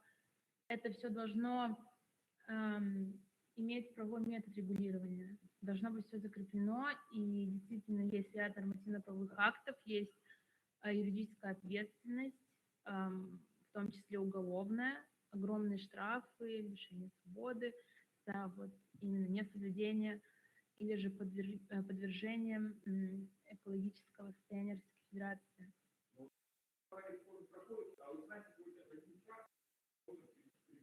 Уголовной ответственности, да. Ну, это уже скорее вопрос, знаете, несовершенства нашей правовой системы в совокупности. Не будем скрывать какой-то коррупции, каких-то таких моментов, но если в идеале открывать кодекс, смотреть, читать, то там, конечно, присутствует даже несколько видов ответственности за экологические правонарушения. Спасибо вам большое за ответ. Желаю вам тоже продолжать ваши исследования и заниматься защитой юридических, разработкой юридических документов, законов, связанных как раз с арктической зоной.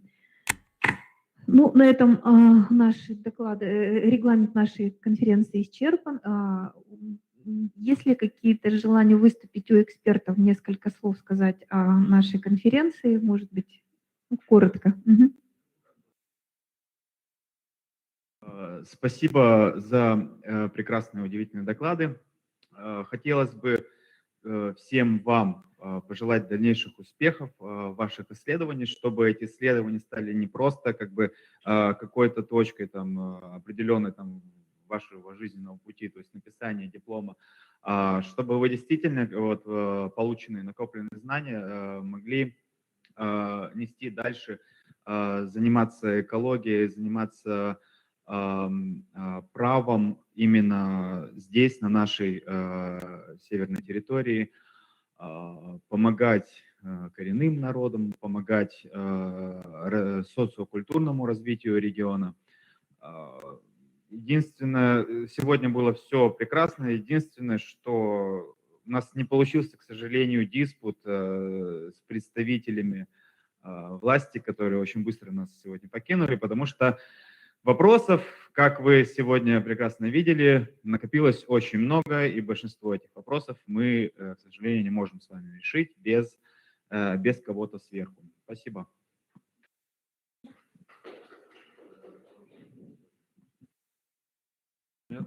Во-первых, я бы хотел сказать спасибо за возможность участвовать в этом диспуте и организаторам, что они пригласили и дали возможность присутствовать и послушать эти доклады. Действительно было много достаточно интересных минут, которые принесли удовольствие слушать эти доклады. И прежде всего я бы отметил неформальный подход большинства участников, которые пытались донести свои сделанные исследования. У некоторых эти исследования более глубокие и уже более приобретают такие формы научных исследований, оформленных. Некоторые делают только первые шаги, но тем не менее вот эта вот заинтересованность участников, материал, который они получают, рассматривают, анализируют, он проходит через них, они выдают его эмоционально, неформально. Большое спасибо участникам.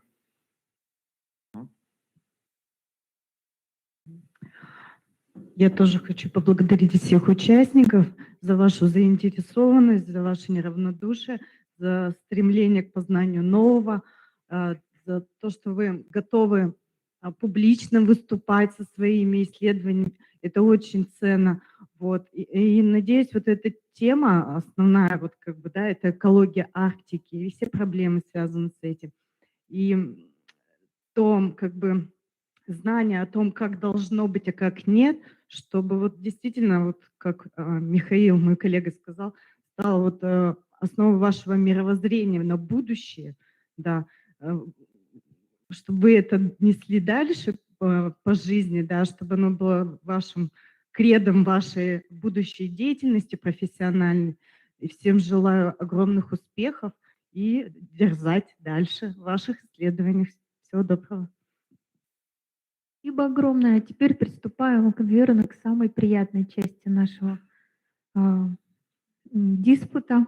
Хотим отметить вас дипломами. Так, диплом вручается Сергееву Андрею Николаевичу. Просим вас подойти.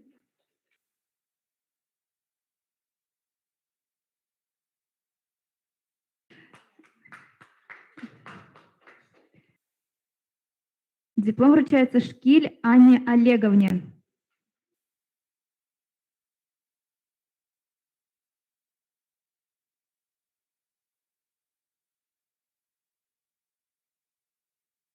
Диплом вручается Потапову Роману Витальевичу.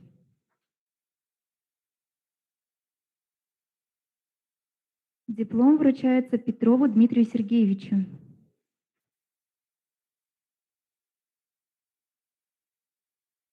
Диплом вручается Няндиной Галине Владимировне.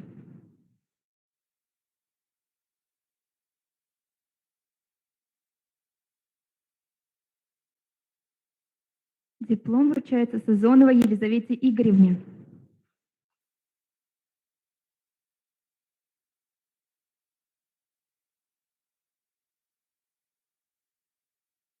Диплом вручается Попову Виталию Олеговичу.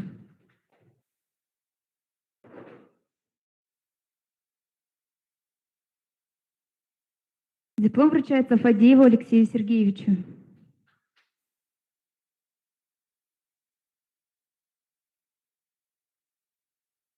Диплом вручается Журавлеву Александре Павловне.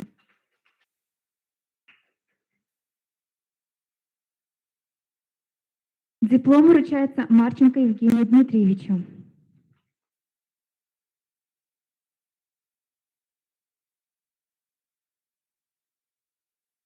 Диплом вручается Ковыневой Яне Андреевне.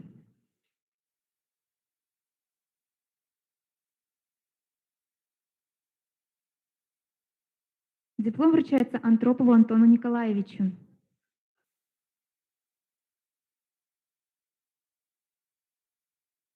Антропов Антон Николаевич отсутствует, да, наверное?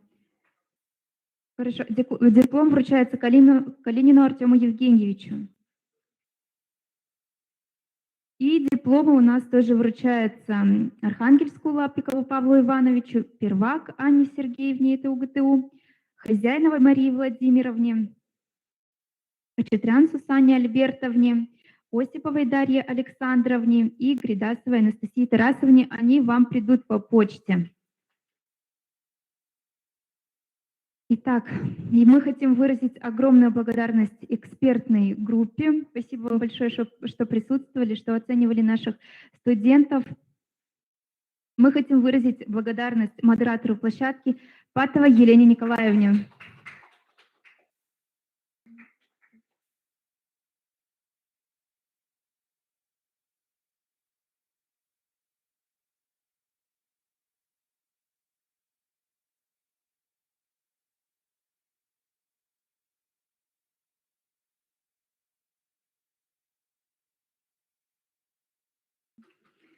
Благодарность выражается Мегловцу Михаилу Николаевичу. Он, к сожалению, уже убежал, да?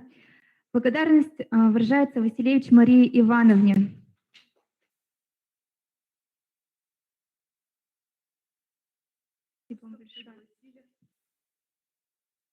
Спасибо вам. И благодарность выражается Илсакову Владимиру Валерьевичу.